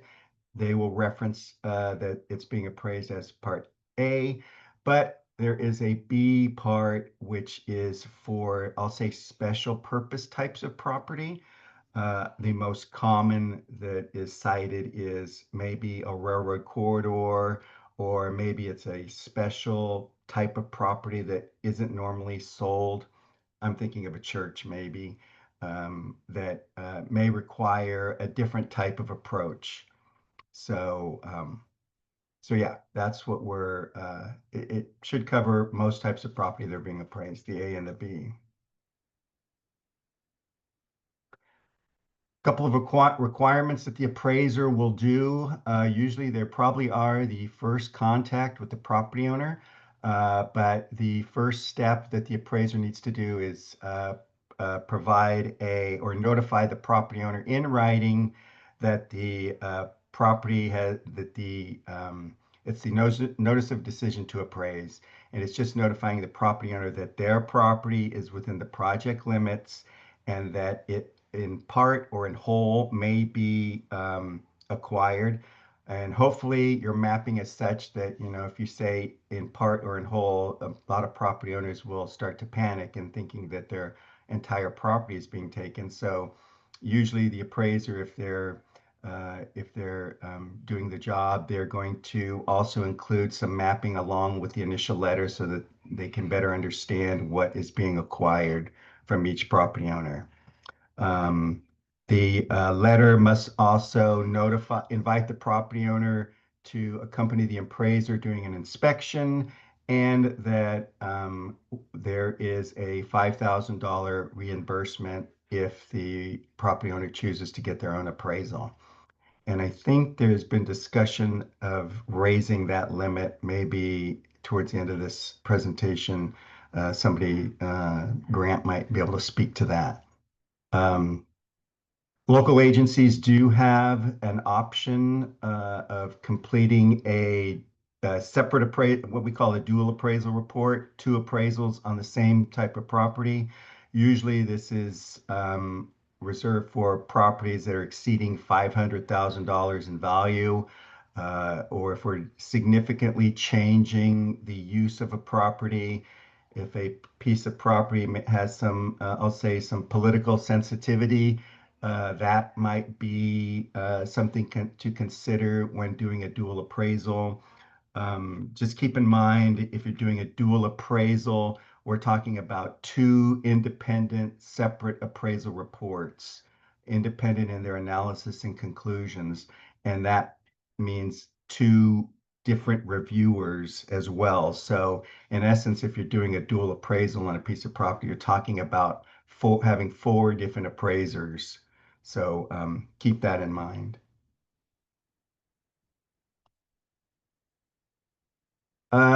Just some basic, this is some real basic appraisal criteria that the appraisal should include. It is going to examine all of the physical and legal characteristics of a piece of property.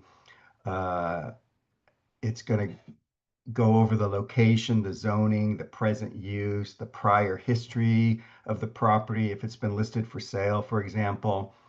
But I think the most important thing to focus on is the analysis of highest and best use. And that's where, if you're reading an appraisal report, you might want to hone in on that, because that's where the appraiser is going to basically summarize how that property is going to be appraised, what comparables, what type of comparables he's going to use to appraise it. And it sets up the basis of the rest of the appraisal report, the valuation section of the appraisal report. It's going to basically, there are three approaches to value when we do appraisals: sales comparison, income, and cost approach. This format's a little too short to go into each, you know, benefit of each approach and the, advantages and disadvantages. But I'd say 99% of your appraisals are going to use the sales comparison approach. So, so yeah, but if the income and cost approach are appropriate for a piece of property, the appraiser must go into discussion as to why or why not he may not have used each one of these three approaches. The appraiser then should be discussing all the physical, legal, and economic factors of all the transactions. Um, he must analyze any special financing that might have gone into each comparable sale. And it's important that they verify the sales with someone involved in the transaction. A lot of information is gleaned by talking directly with either the buyer or the seller, preferably, if not, maybe the real estate agent involved in the transaction. Then they'll move on to, after they've verified and analyzed all the sales, they'll have come up with a determination of value, the value of the part of the property to be acquired, if we're talking about the whole property, or the value of the portion to be acquired, with a statement of value of any damages and benefits to the remaining real property, if any. Finally, the appraisal should have a definitive effective date of value. Typically, that is the last day that the property was inspected. It have the date of the appraisal, which is the date that the appraiser signed the report, and there should be a certification, appraisal certification, as well.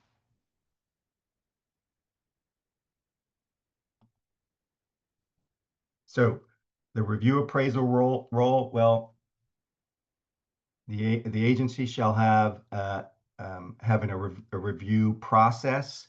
The review appraiser should be qualified as well to review the appraisals. They must all contain a review appraiser certification and a list of the review appraiser qualifications. There should be a signed statement explaining the basis for the approval, and it should also, like I said, identify any damages. Um, and then all appraisals must be approved prior to making an offer. We do have waiver valuations in the right-of-way manual. Waiver valuations are not considered appraisals. So the main drawback is that they cannot be used in eminent domain proceedings. So waivers right now are good if the property is $15,000 or less and is considered uncomplicated. A lot of I'll say appraisers or agencies focus in strictly on the dollar amount and they don't consider the complexity of the problem. You can have a highly complex appraisal and still the amount that's being paid is under the $15,000 threshold. So it's important to focus on the complexity of the appraisal problem and not on the dollar amount. Um, like I said, it doesn't qualify for as being an appraisal under the Code of Federal Regulations, and it's merely a document for support of the amount of just compensation to be paid to the property owner. So if you get caught where you have done a bunch of waivers on a project, and all of a sudden, you're heading to condemnation on one or two, well, you're going to have to go back and start the whole process over again and get a full appraisal done. Could be a waste of a lot of time. So please keep that in mind. So setting just compensation, it's the responsibility of the local agency to set just compensation. So a lot of people just automatically think that an appraisal is what sets just compensation. In most instances, that is correct, but there can be an instance where the local agency may determine that just compensation might be a different amount. An example might be if somebody paid $200,000 for their house, and just by sheer, the way things work, that house, the property value has gone down to $180,000. Well, the appraisal comes in at $180,000. So the local agency may determine, you know what, we're not going to harm this property owner. We'll pay the $200,000 and they'll set just compensation at that amount. So it says here, this can be done by adding a line to the bottom of the review appraiser's certification or by stating the same information in a separate memo. And then those kind of statements must be signed and dated by an employee of the local agency who has approving authority prior to the time the offer is made. But Uniform Act requires that just compensation be based on the value stated in the approved appraisal. Oh, that's it.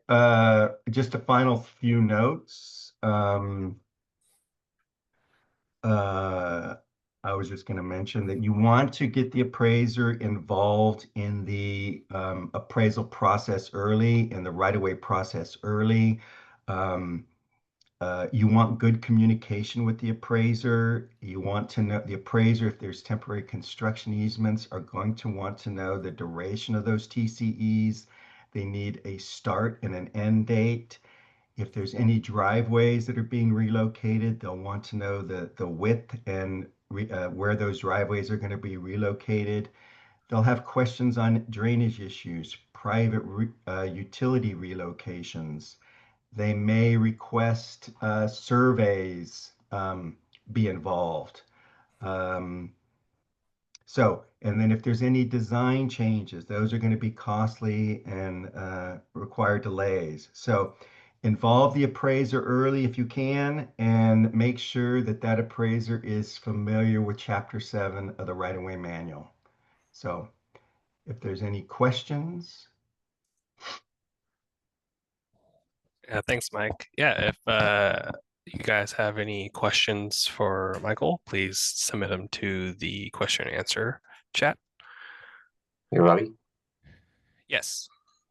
Mike had mentioned the appraisal reimbursement limit possibly being raised, and I put it in the chat, but there was legislation that was proposed to raise it to $8,000 for residential and $15,000 for commercial.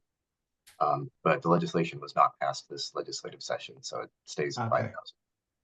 All right. I forget what the build number is, but Yeah, I mean, that $5,000 can, I mean, there's some appraisal problems that are so complex, no appraiser would touch that piece of property for under, I'll say $10,000. So that money can get chewed up really quick, and it may not cover, you know, the appraisal problem that needs to be answered. So.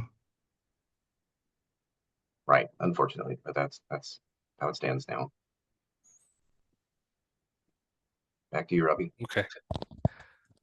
All right. I believe we had a question from the previous presentation. I will share my screen real quick.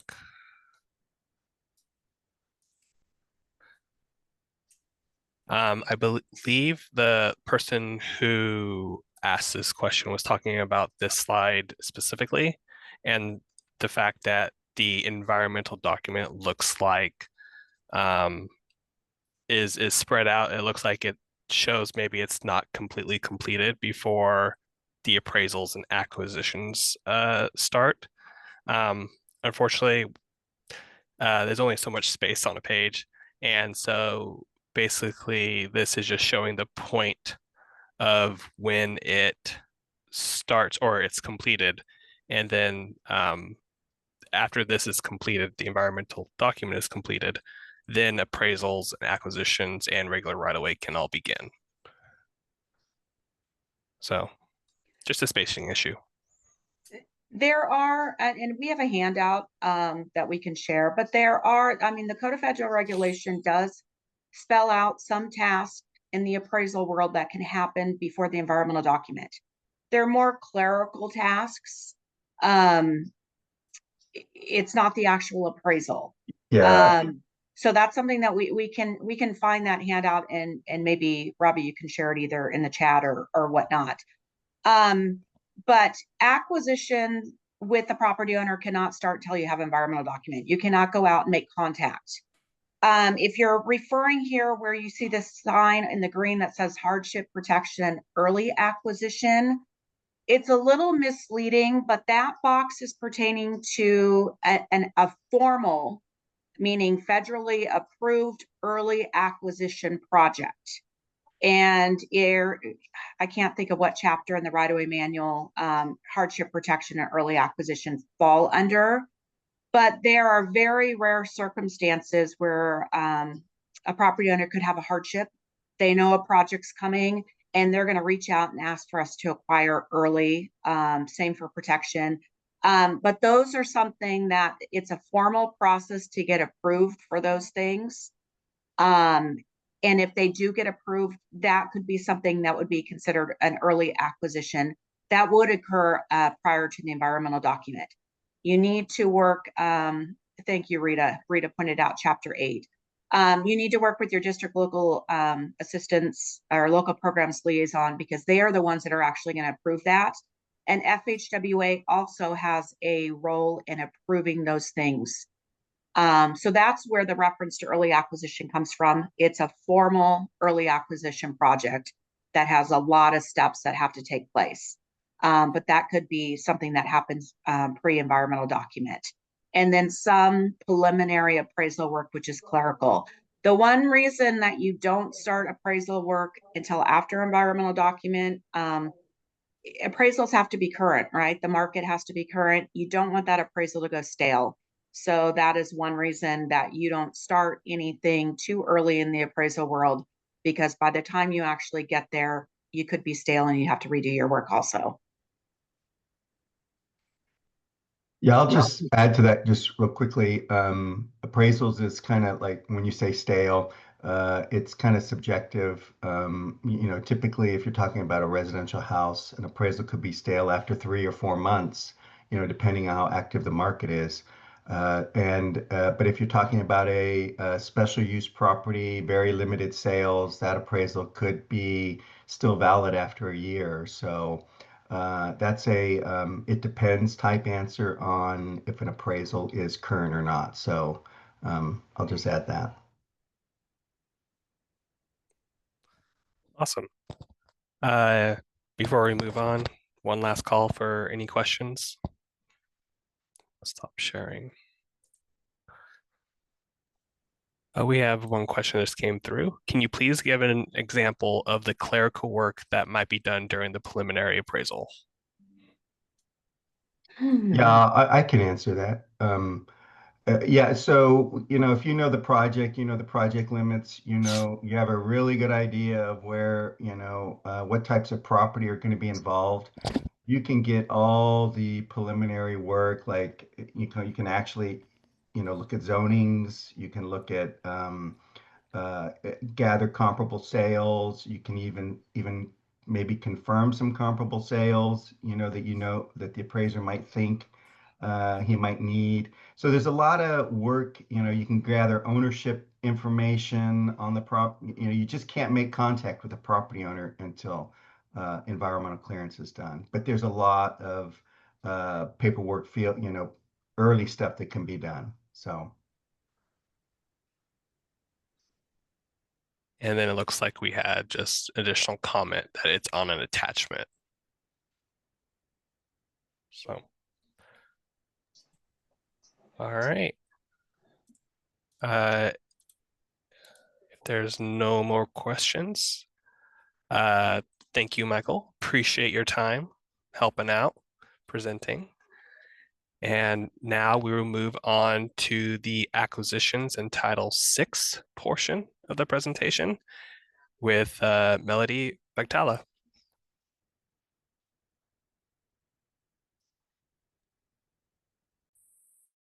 Good morning, everyone.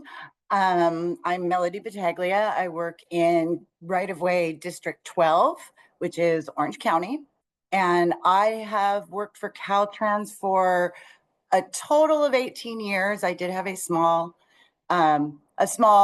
break in there. And I was in acquisitions for 10 years, and I thoroughly enjoyed acquisitions. To me, you meet such a varied group of people, from tenants to huge business owners to I really enjoy it. I'm going to share my screen here.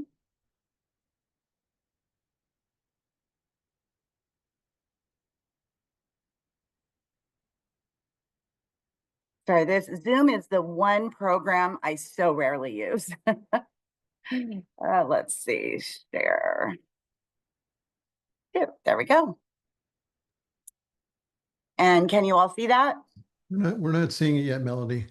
Okay, let's try again. There we go. Oh, there was one more button I had to press. There we go. Perfect. All right. So throughout this part of the presentation, I just want you to be aware that there are references not only to the LAPM, which is typically for the local assistance type of projects, but there are also many references to the right-of-way manual. The LAPM references the right-of-way manual, and for details on a specific topic, go see the right-of-way manual chapter, blah, blah, blah. So you'll be hearing both. I'll try to keep them separate. I'll try to make sure I'm clear on which one I'm talking about, but it's a lot of information and spread, I don't want to say it's spread between two manuals, but the details tend to be in the right-of-way manual.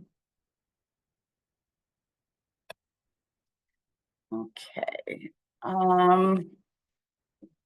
Okay.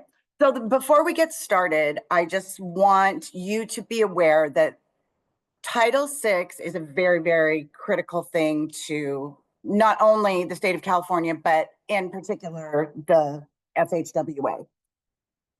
Title VI of the Civil Rights Act of 1964 prohibits discrimination based upon race, color, or national origin, including limited English proficiency. You are required to deliver, and I'm going to call it a Title VI brochure, but what it does is it gives property owners, tenants, otherwise displacees, all of their rights under Title VI. We have, almost every agency has their own version of this because it's not just the FHWA that cares. If you get any federal money for anything, your agency has had to deal with Title VI. So most agencies already have a brochure that deals with Title VI rights, where to go if you have a Title VI complaint, that sort of thing. If you don't have one, you are always welcome to borrow ours, which can be found in the right-of-way manual, chapter 2. It's 2EX03. Those are the exhibits. And now, a couple of years ago, the FHWA required that we put specific language in all right-of-way contracts that also state the Title VI rights. These clauses, and it cuts it off here.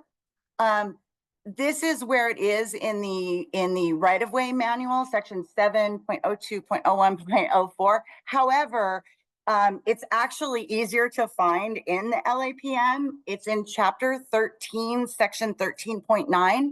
It's 2 paragraphs, so that makes it sound long. It's not that long. It's just 2 separate clauses. Basically, they must be in every single contract. We have been told that is a non-starter. That absolutely has to happen. It is the Title VI information is so important that Caltrans requires, when we have projects, the appraiser gives the property owner Title VI information and puts it in their diary. The acquisition agent gives the property owner and tenants and anybody else that they deal with for whatever reason Title VI information and documents it in the diary. Then the relocation assistance agent, if there are businesses or residential units that are being displaced, the relocation agent gives them the exact same Title VI brochure and documents it in their diary.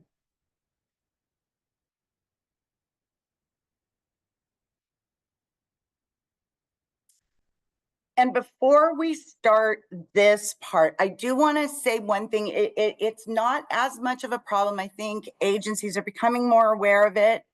But one thing I wanted to point out is for those agencies that typically use consultants for the acquisition, which in our district is almost all of them. It is extremely important to note that it is state law. This has nothing to do with the feds or Caltrans or anything. It is state law that anyone negotiating for the purchase of a property have a real estate license. And be aware that if they have a California real estate salesperson license, they also have to have a broker supervising them, and they either can initial, there's a couple of different ways it can be done. Documents can be initialed by the broker or countersigned by the broker, and that's state law. So when you do go to interview, put out RFAs for right-of-way work, make sure that companies that are applying are giving you not only just a salesperson, but a salesperson and a broker.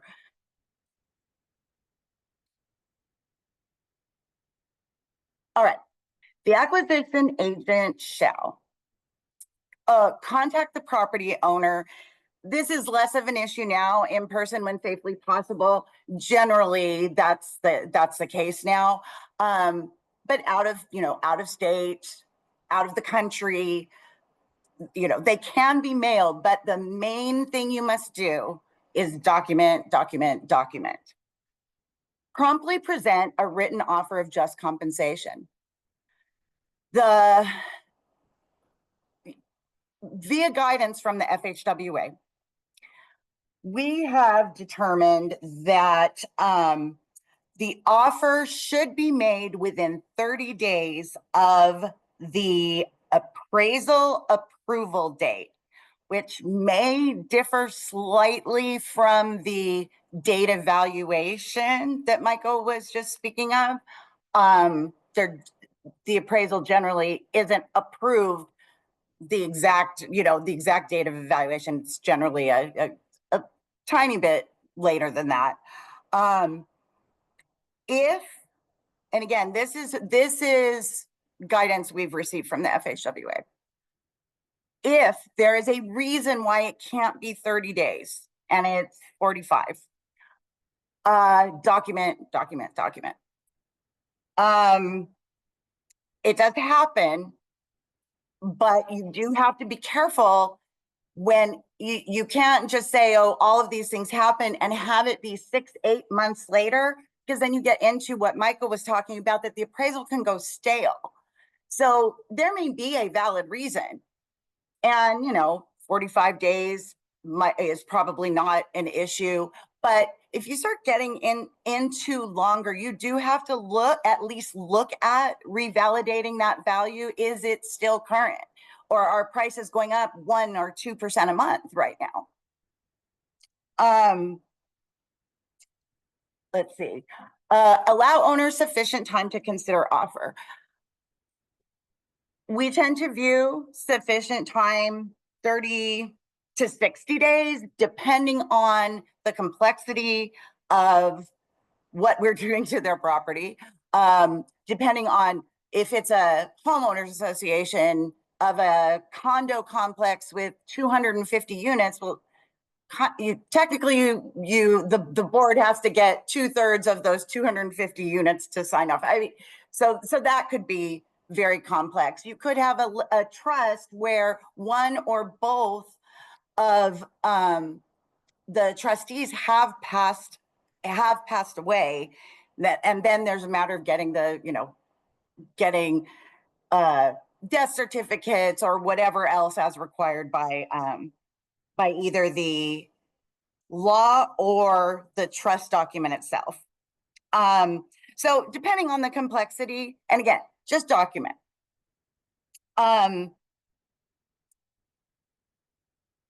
Also, if there are relocations, whether they're residential or business, that involves a little extra time, and you'll hear a little bit more about that later, but there are requirements for giving occupants, whether business or residential, giving occupants notice before they have to actually leave, and it's generally longer than the amount of time that we're talking about here. So that has to be taken into consideration as well. Maintain verified delivery of Title VI information. We already covered that. Maintain signed and dated parcel diary with record of contacts.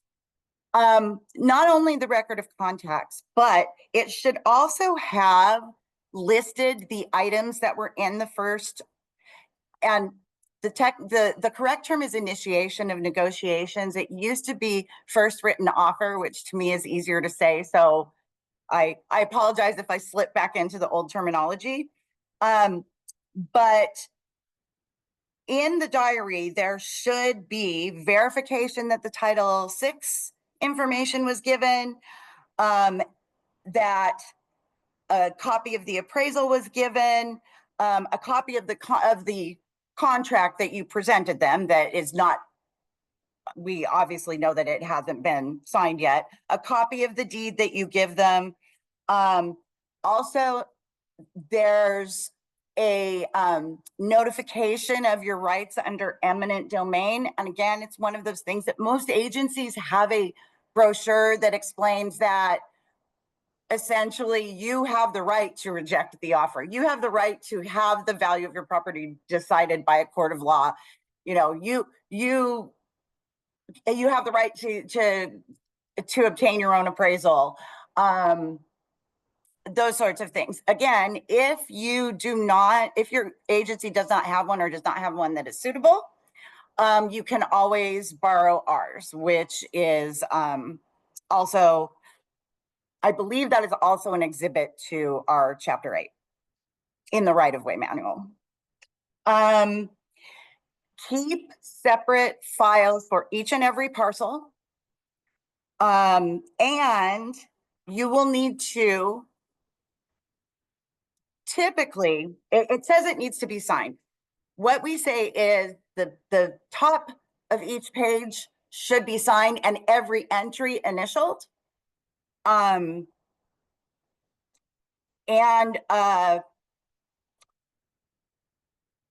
There is a list in chapter 8 of the right-of-way manual. Chapter 8 is the acquisition chapter. There's a list of things that it's very helpful to make sure that you have documented in your diary, certain milestones and that sort of thing. Every contact with your grantor should be in that diary, and any contact if they send you to go verify something, or you want to verify something that they said on your own. Do keep a record of outside contacts too that are specifically related to the property. For instance, we have had to try to find death certificates before, and we will say in our diaries, looked on this service and went down to the county recorder's office and so on and so forth.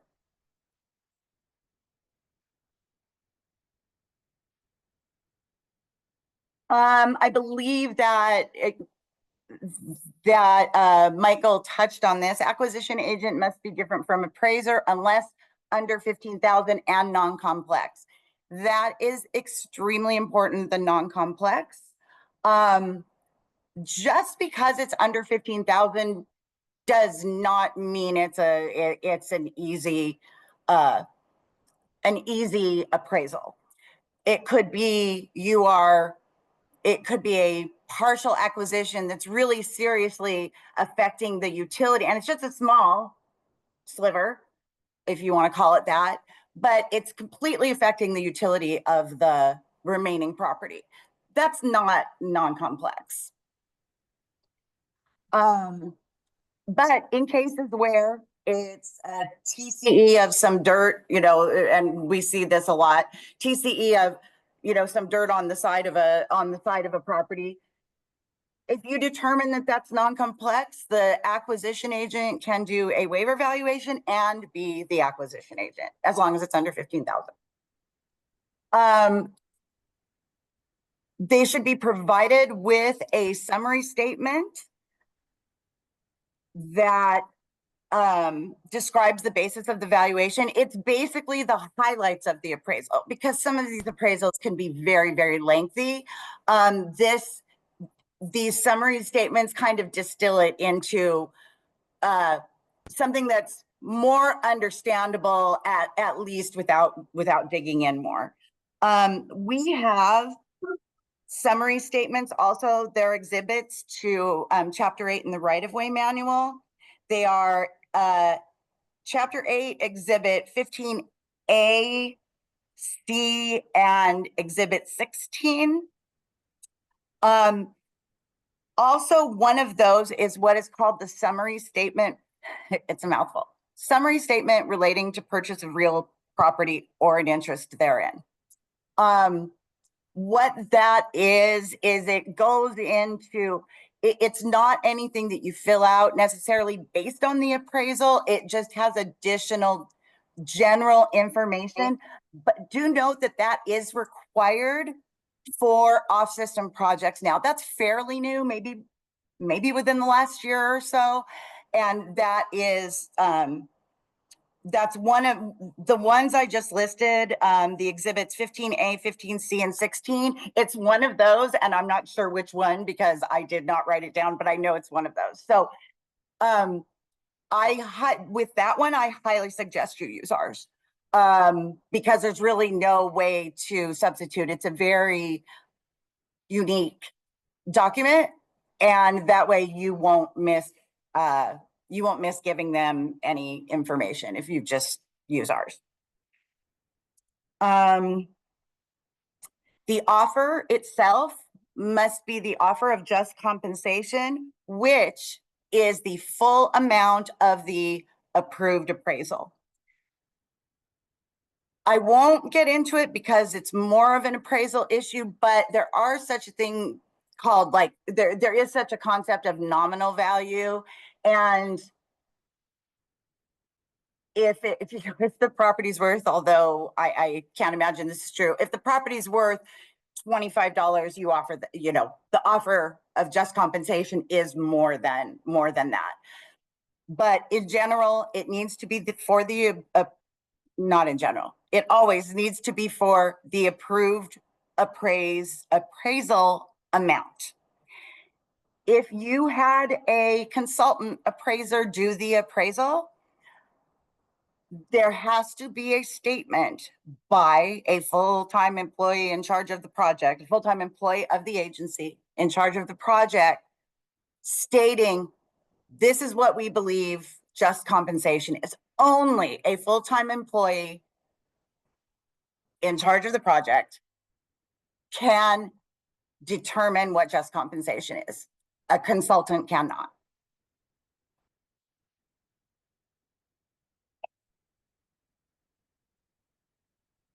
Oh, one thing I did also want to mention too is, it's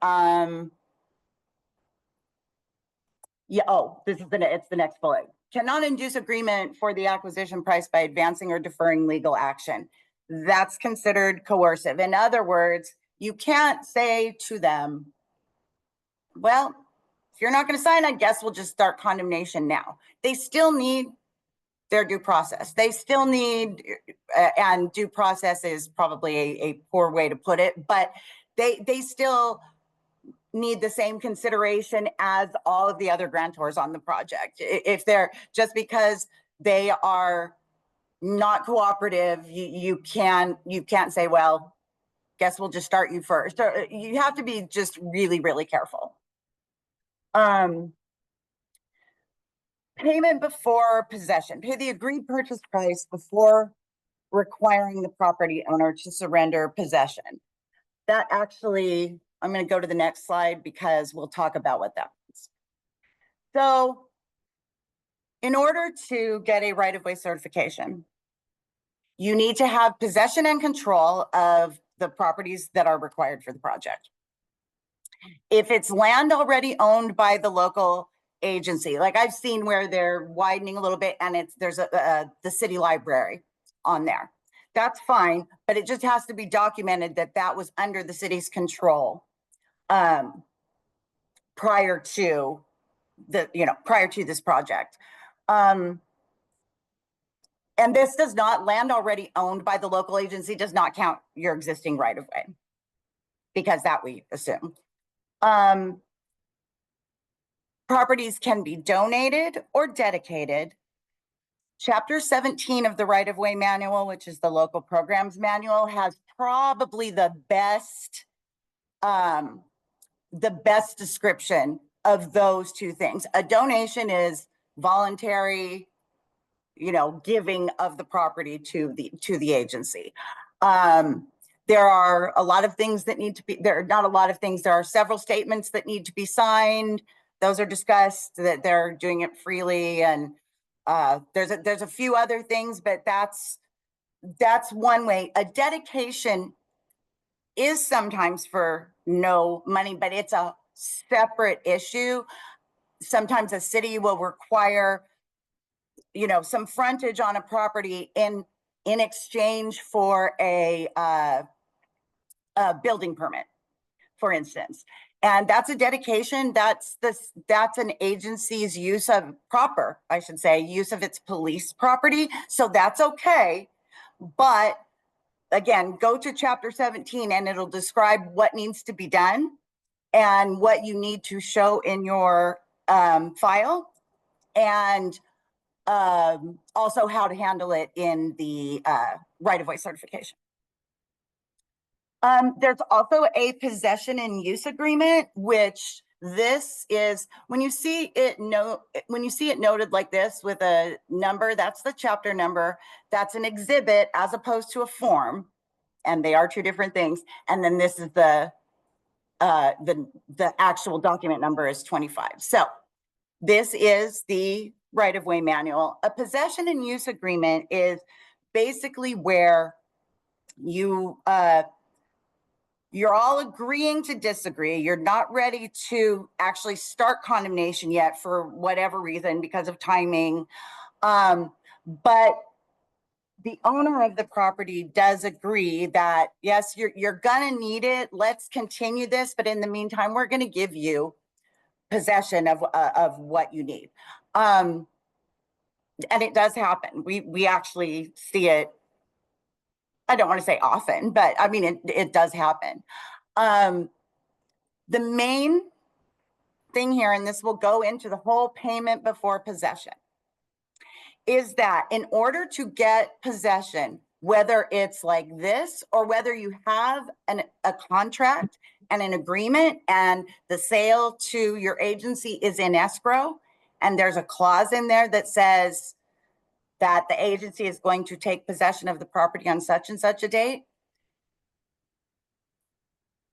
that their funds, that whatever it is that their offer of just compensation was, must be already on deposit with, in this case, escrow. We'll get to court cases. We'll get to eminent domain in just a second. But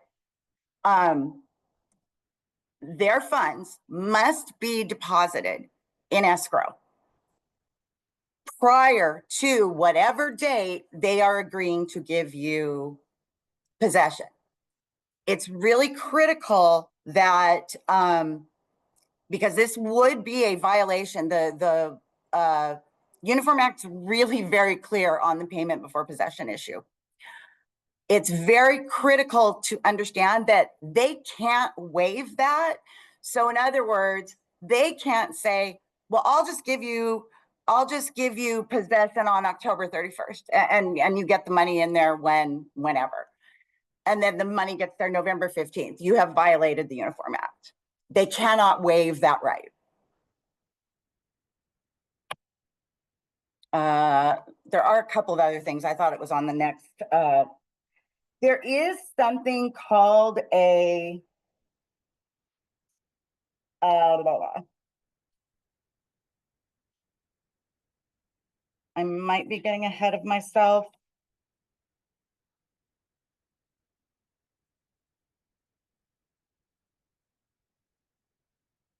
Because this should be here.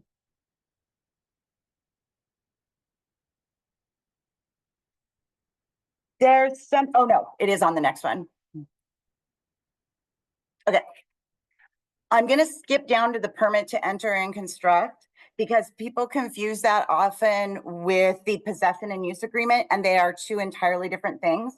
A permit to enter, construct is property that is not required for the project in any way. It is to put it, I mean, to put it in the clearest words I can think of, it's basically you're doing them a favor, so they're agreeing to let you go on their property. You're doing them, you know, something occurs when they're out there, or a property owner approaches the city and says, hey, can you do, you know, such and such for me? And you say, hey, sure. That's an entirely different thing. That it, from what I understand, it mostly does happen during construction. But on the off chance it is prior to your right-of-way certification, a permit to enter and construct is not appropriate for any property rights that you need to construct the project. So I'm going to back up to the TCE now. This is probably for less complicated projects. The TCEs, temporary construction easements, are probably the thing that's overlooked the most.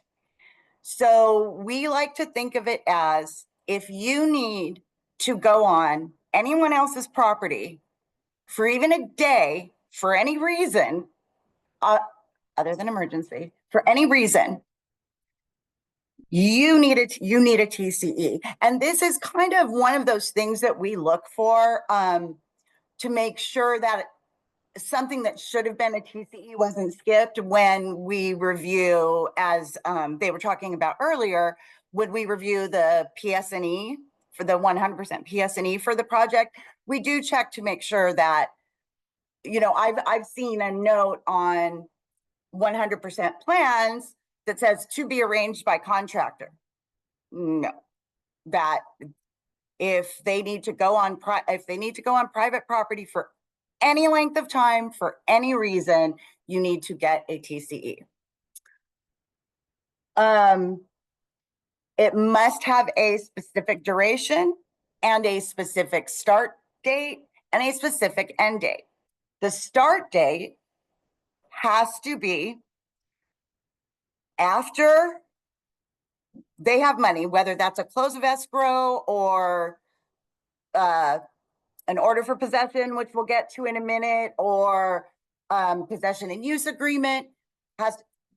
It cannot start until after they have been paid, but it has to start before you get your right of way, sir. Because so you can't push it out if you're paying them for, let's say, 2 years, and I want to certify this project at the end of November. I'm pretty sure that we're not going to need that until, say, 2027. So I push it out to 2027. You can't do that. It has to start prior to right-of-way certification, or you don't have possession or control of the TCE. So that's what no floating TCEs mean. Be very specific. Duration, start, end. If you, and this does necessitate you, the agency, keeping good track of your expiration dates, because it is likely that if it's a 2-year, even a 2-year temporary construction easement, if you figure out that you need more time, there is a pretty good chance that you'll need to reappraise those temporary construction easements at today's value, not what it was, 2 years prior. And then you present them with a new offer for the additional amount of time. And there are exceptions, and I heard those, a couple of those being discussed, or at least one.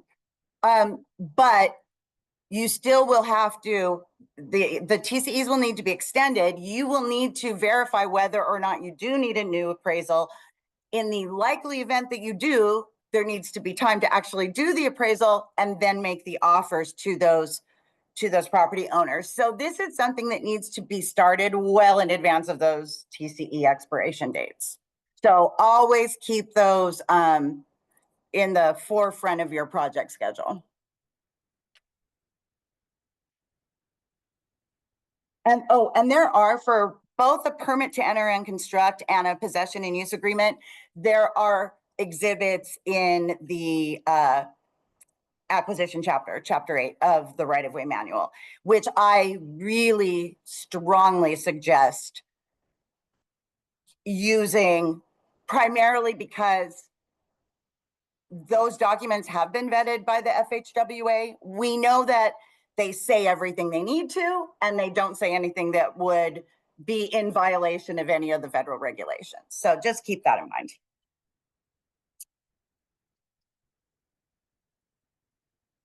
So an administrative settlement is when you want to settle for something over and above what the offer of just compensation was. And there can be a lot of reasons for this.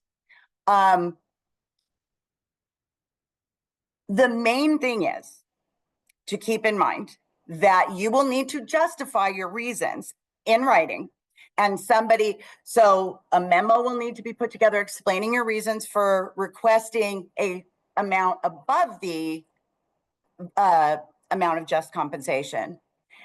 And then somebody in your agency will need to approve or not approve it. But be aware, if it's something that's actually wrong with the appraisal, that cannot be an administrative settlement. That needs to be an appraisal revision. So if I think the most common thing is that they've built something in the meantime. And you'd be surprised how fast these grantors are from the time they first hear of us. And I'm not talking anything huge. I'm talking even some massive, some landscaping or that sort of thing that's not inexpensive. You can't justify an administrative settlement based on something that actually means the appraisal needs to be updated. And I said revised. Updated is actually probably a more correct word. There are some in the Uniform Act, which is the 49 CFR. There are some requirements. You will also find those in chapter 8 of the right-of-way manual has a really good section on administrative settlements. And I think that it's fairly clear what's allowed and what's not. But for instance, this is one thing we love to say. The settlement is reasonable, prudent, and in the public interest. For instance, you could say that, it's important that a settlement is reached because it, protects the agency against payment of attorney's fees and other related costs. You should quantify what those are, and every agency is going to be different, but that's something that we use a lot.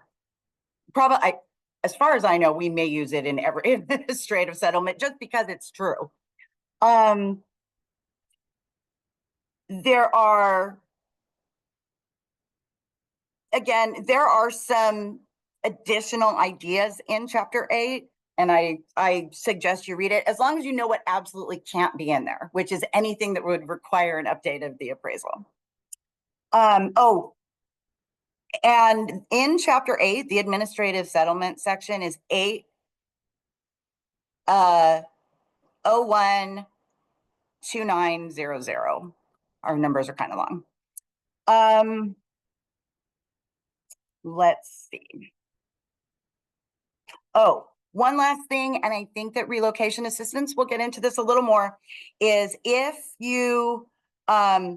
it's an owner occupant of a residential property and you do settle with them for more than the amount of just compensation, that may affect their total, not their end result, but their total amount of relocation assistance they'll get, because so just make sure that on owner-occupied residential that you let the relocation assistance person or section know when you've done one. All right. Now, early acquisition is actually, it does mention it in chapter 8 briefly, but there's a whole entire chapter in the right-of-way manual, chapter 5, that's all about this. And I will say that it is pretty rare. So here are the applicable federal regulations. This is actually, we quote the Uniform Act the most often, 49 CFR 24, and all the sections therein. This actually is different. This is the law that allowed the Uniform Act to exist, and it actually has things that we still have to follow. It's not as, we don't talk about it as much as the other one, but there are some very detailed procedural things that we need to follow in that one as well. So what early acquisition is and my note here says, by the time a local agency even qualifies for early acquisition, they're usually fairly close to having environmental clearance anyway. So this is one of the reasons we don't normally see them. So there is a form that, or is it a form or an exhibit? It's an exhibit in chapter 5 that I also suggest that you use, but there is a memo that is required by this federal regulation And that form has all of the necessary, it touches on all the necessary issues. And it's just really rare. The main thing is that you cannot condemn. You cannot use the threat of condemnation. You can't condemn those. Hardship is the early acquisition of a property by an applicant at the property owner's request in order to alleviate a particular hardship to the owner. There are examples, a couple in the manual, but I mean, also rare. The only one that I've seen for sure that actually went through had to do with something fairly tragic. So that's what that means, to alleviate a particular hardship to the owner. Protection is a protection acquisition prevents imminent development of a parcel which is needed for a proposed, because you haven't finished environmental yet, of a proposed transportation project. In other words, if a builder is gonna build, and it is imminent, and also you have to prove it, more details in that chapter. If they're gonna build 500 houses or what have you, and it can be smaller than that, but if they're gonna build 500 houses right where you're gonna put the, where you're gonna put your new road, county road, freeway, whatever, that's when you could use the protection. Eminent domain condemnation, as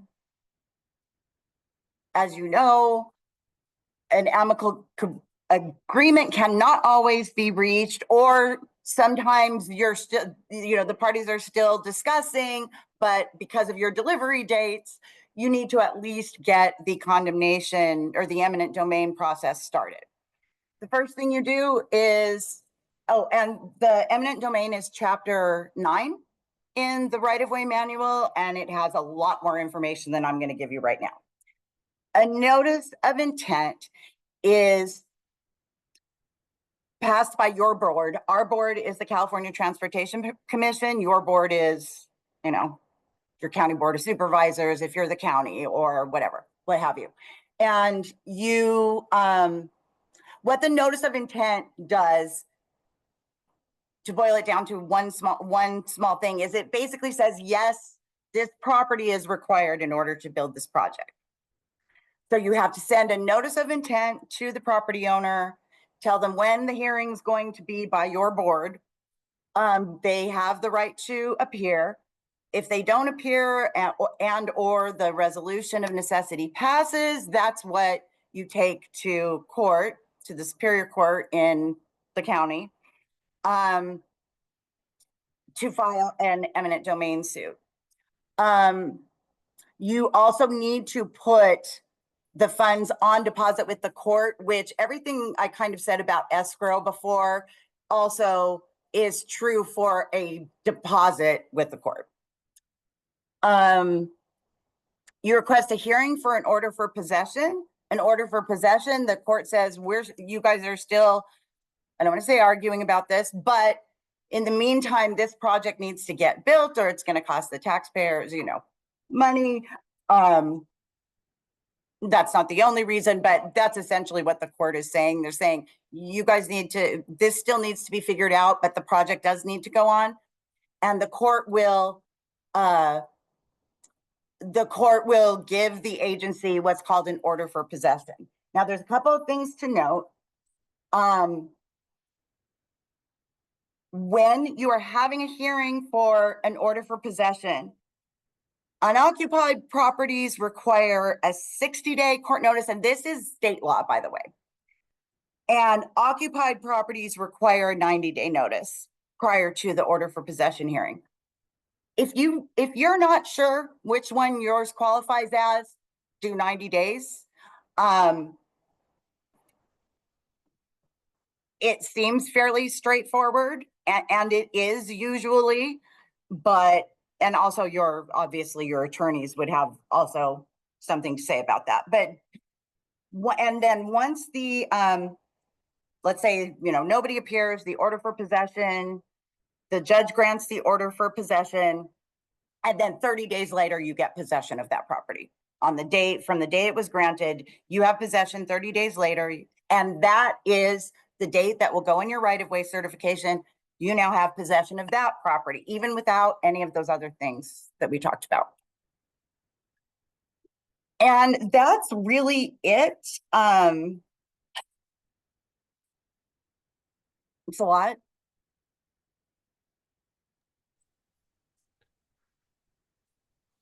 All right. I do see there are a couple questions in the chat.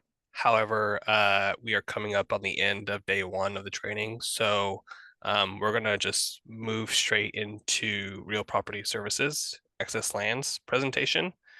And then if we have time after that, we'll circle back to the questions Okay. after Rita presents. And So, we can do them first. We can circle back to them first thing in the morning too. I'll make myself available for that. Because I know we've had to do that before. okay. All right, I'll make sure to screenshot those. I don't know if they save till tomorrow. So, all right. Okay. Yeah, I'll make sure to get them. So in the morning, that could be kind of the first thing we do.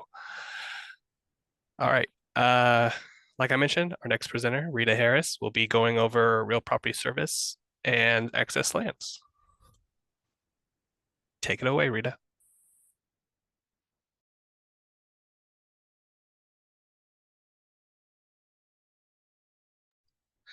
Hi guys. Quick disclaimer, I'm the person that had the technical difficulties today. My camera's not working. I'm not adept at this Zoom workspace, but hi anyway. I'm in headquarters. I'm actually in excess lands, which is under real property services. So I will share with you what I know about those functions. So our expectations and your expectations would be that in your project delivery process, once you've acquired properties, that you will properly inventory them. However you choose to do that is up to you. If it's a database, if it's a spreadsheet, but you want to keep very meticulous records on that. And to piggyback on Melody's presentation about TECs, that would also be in your inventory, and it's a good way to track your dates by tracking all the properties. So the property management manual is chapter 11 of the right-of-way manual, and that's what you would utilize for if you have tenants, if you have staging spaces for construction, maintenance, and things like that. Maybe, you know, you have to rent out a spot close to wherever your project is and things like that. So all agencies must follow the right-of-way manual chapter 11 when it comes to property management activities. Vacant properties should be monitored for weed abatement, trash trespassing, people experiencing homelessness. I have a really funny story from a few decades ago when I was in property management, and I had to go out and inspect properties that were supposed to be vacant. And I thought it was a fire, but I thought it was fog, but people had squatted in the house and started a fire to keep themselves warm. And it was ridiculous. So stay on top of that, because at the end of the day, our job to our communities and to each other is to be good neighbors and partners. So yeah, so check on your properties and make sure they're clean, litter free, people free, free of hazards. You don't want to be in the paper. No news is always good news. So in addition to, you know, those kind of things, if you are in a situation where you have to have a renter on the property for a portion of the project, make sure you have the proper rental agreements in place and in your files, how long their tenancy is supposed to be, and execute the actions that you need to execute in those cases according to the property management manual, chapter 11. So now we have a mandate from Streets and Highways Codes and FHWA. Our Streets and Highways Code is 118.6. We are supposed to sell our excess within a year of project completion, 2 years after the final voucher for the FHWA, whichever comes first. So if you have federal funds and you have excess lands on your property, make sure that within 2 years of your project completion, you're submitting your vouchers and you have a process to dispose of the excess lands. So now we're on the inventories. I kind of skipped ahead. So back to the databases, make sure you have your databases and things like that. There is a real property services checklist in the property management manual. That's, the LAPM, that's exhibit 13F. I'm not really familiar with that exhibit, so I'm not the subject matter expert in that arena because I'm in excess. But, make sure you follow those exhibits and also contact your liaison for your LPA within Caltrans if you have a rental issue or things like that, so they can walk you through that. So that was a side note, sorry. As to inventory, and tracking it, and however you track it, we assign parcel numbers. We make sure we know what size the inventory is. Is it an acre? Is it just so many square feet? We like to have addresses if it's not a full address anymore, or not a full APN. Street cross sections are good. You need to identify what improvements or whatever is in there. And again, back to the tenant situation for property management. If it's rentable, do you have all the information about your tenants and have a mechanism set up to collect your rents? So I'm going to move on. So I'm going to move on to XX lands, where I know a little bit and hopefully I can help you better. So excess lands is chapter 16 of the right-of-way manual. And you will, if you do have excess lands, what I've experienced so far is with the district excess lands typically works. There's some kind of agreement where it's worked out that sometimes we handle the excess lands, but I think that's different for districts. But for each district on each agency, maybe you guys in your contracts, have someone in your agency that can do excess lands. I don't really know how that part works, but we do appraisals just like anyone else. Our appraisals are our rules are the same, but our time frames are a little laxed. We don't like to see an appraisal that's over a year old. We have to do reviews, and that's within our agencies. Within our internal agency, we go through the divisions and say, hey, are we going to use this? Do we need this? Whatever. So you do those reviews. We require the environmental documents, the NEPA CEQA documents to process it. And we set it out to bid after we get all these things, the appraisal, the environmental document. And we do oral auctions, public seal bid auctions. We do auctions. We do direct sales to the local agency. If it's a county and the excess can be absorbed into their street or into their highway, or not highway, into the county road or the street, maybe you guys want to incorporate that for a sidewalk ADA something, so we could offer it to you guys, or, and things like that. And that's how you guys would proceed. You would use our right-of-way form, not an exhibit. Like Melanie said, the RW means form when you see that. So that's right-of-way form 16-5, which is our purchase and sale agreement. When you're using that form, you cannot change any clauses, but you can add things to it that reflect your needs. So excess lands also has to be sold at fair market value, especially for direct sales. For direct sales, we need a fair market value appraiser. That's a CTC, California Transportation Commission mandate. Those, excuse me, those funds, once we receive them, are deposited into the state highway account. There are some exceptions that can be made to fair market value. However, what we're dealing with right now under our current administration is there are no below fair market values exceptions being made unless you do the public interest finding and things like that. So there are times when you might have a disposal unit or a parcel that's of exceptional environmental value. And maybe that could be a part of the city or county's park system, or, or their lakes or whatever. So in those cases, we would look to see if maybe you could, an agency can take it for that. So we're gonna move on.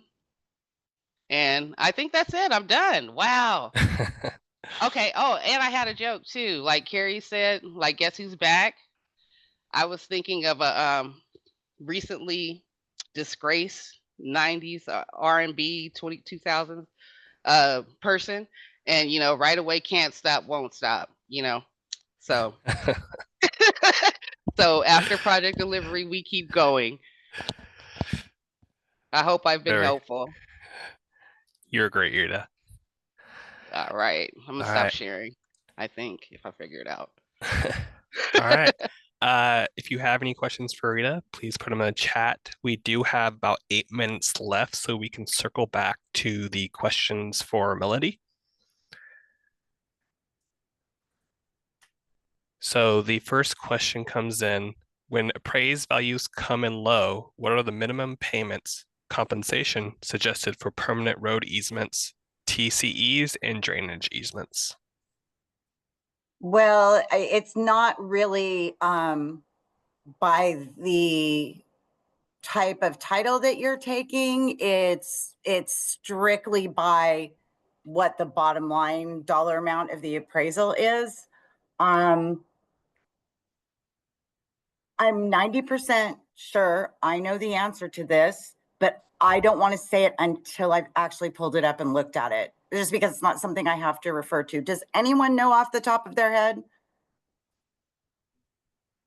what we consider nominal?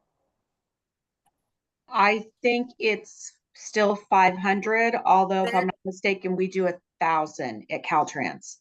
Okay. But yeah, we should probably verify that.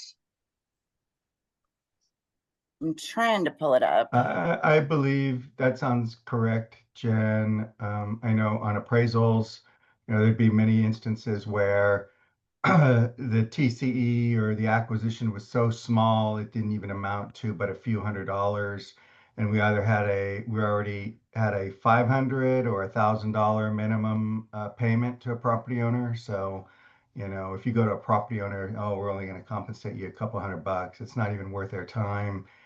So we always had some kind of minimum payment established, either 500 or 1,000. I'm not sure. Yeah, So that's my recollection too. Oh, go ahead. Sorry. I'm sorry. So for us in District 8, let me take myself off, put myself back on camera. So for us in District 8, we used to do the 500 minimum, but then when we would have to proceed with condemnation, we'd have to go back and make that $1,000 minimum offer. So for us in the district, I believe we're just starting our offers at $1,000 so that we don't have to go back and do the double work if we do have to proceed with condemnation. So I don't know if that's a district preference, but here in District 8, that's what we do in-house. Awesome. But it is a very small amount that we're talking about, which is why I think I used the example of like $25 and something cents. Awesome. All right, next question. How can an agency with no qualified staff and only consultants performing right-of-way work say that this is just compensation? So we're going to assume that you have an appraisal, a qualified appraisal consultant. The appraisal consultant turns in his appraiser to whomever you have designated in your agency to be in charge of either the project or specifically, right-of-way matters. And generally, there'll be a one-page memo on like city or county memo, a county memorandum that says, per the attached appraisal, I agree. One of them says agree, and I believe the others say we have determined that just compensation is, and then it just happens to be the exact amount of the appraisal. It's just that a consultant cannot legally determine just compensation. That's all. It's kind of an extra step, if you will. All right, last question that I see. Is it okay in an offer letter to include language to the effect of, in the event of agreement on the sale of your property or portion of your property cannot be reached, the county of Riverside can acquire your property or portion of property by the exercise of power of eminent domain? Yes, I mean, that is a fact, right? That is a true statement.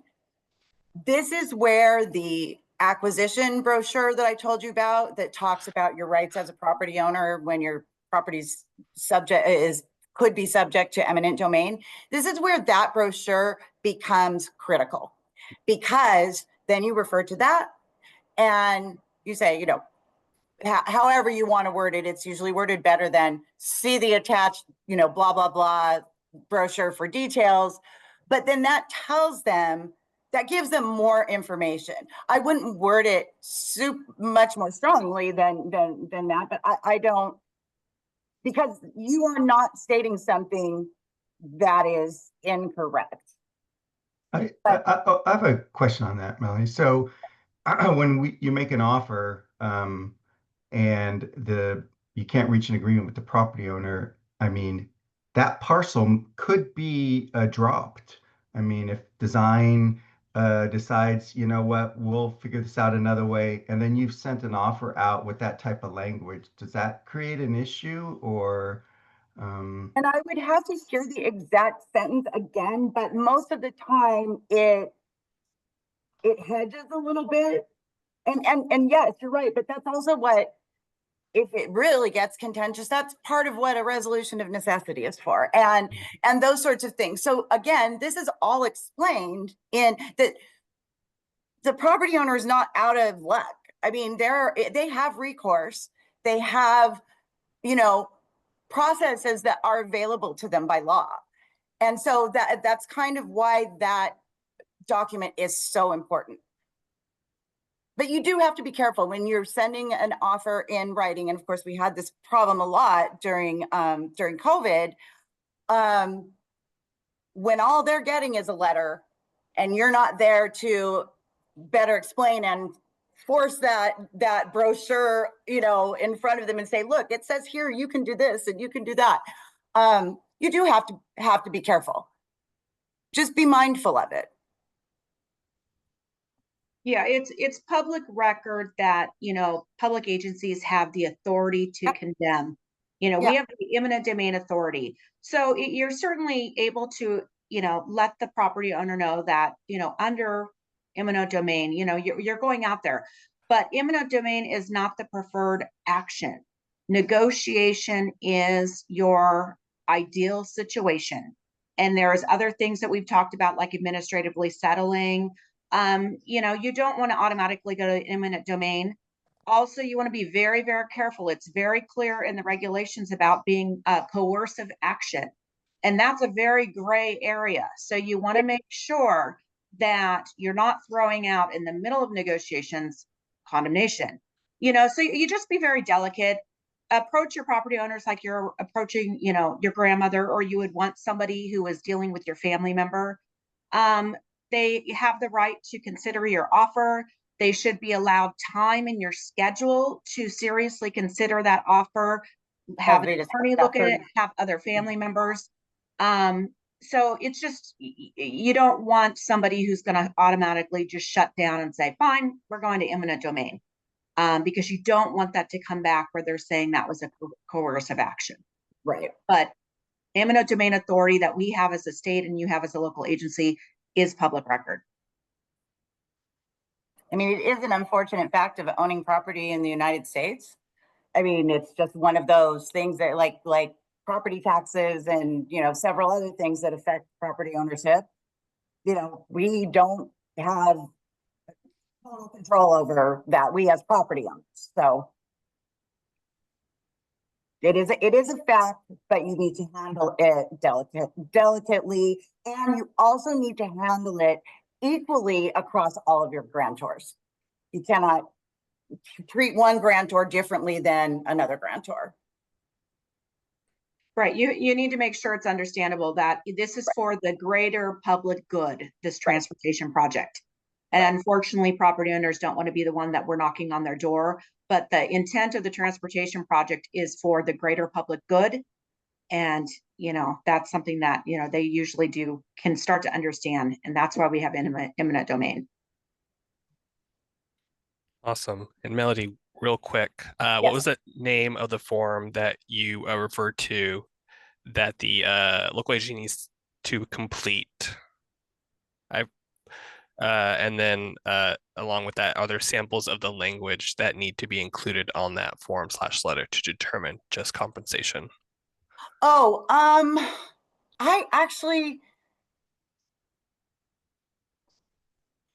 I think the only thing is it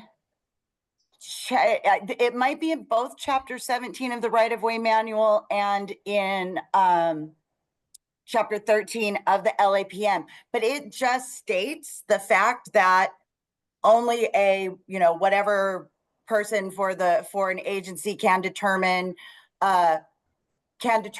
just compensation, you know, so they're the ones that have to do it. And so from that information, most agencies just make a statement to that effect that I have thus determined. There's not a form, and most of them are a couple of sentences, just taken from what the manual says. All right. And I think with that, we will wrap up day 1 of the federal aid series.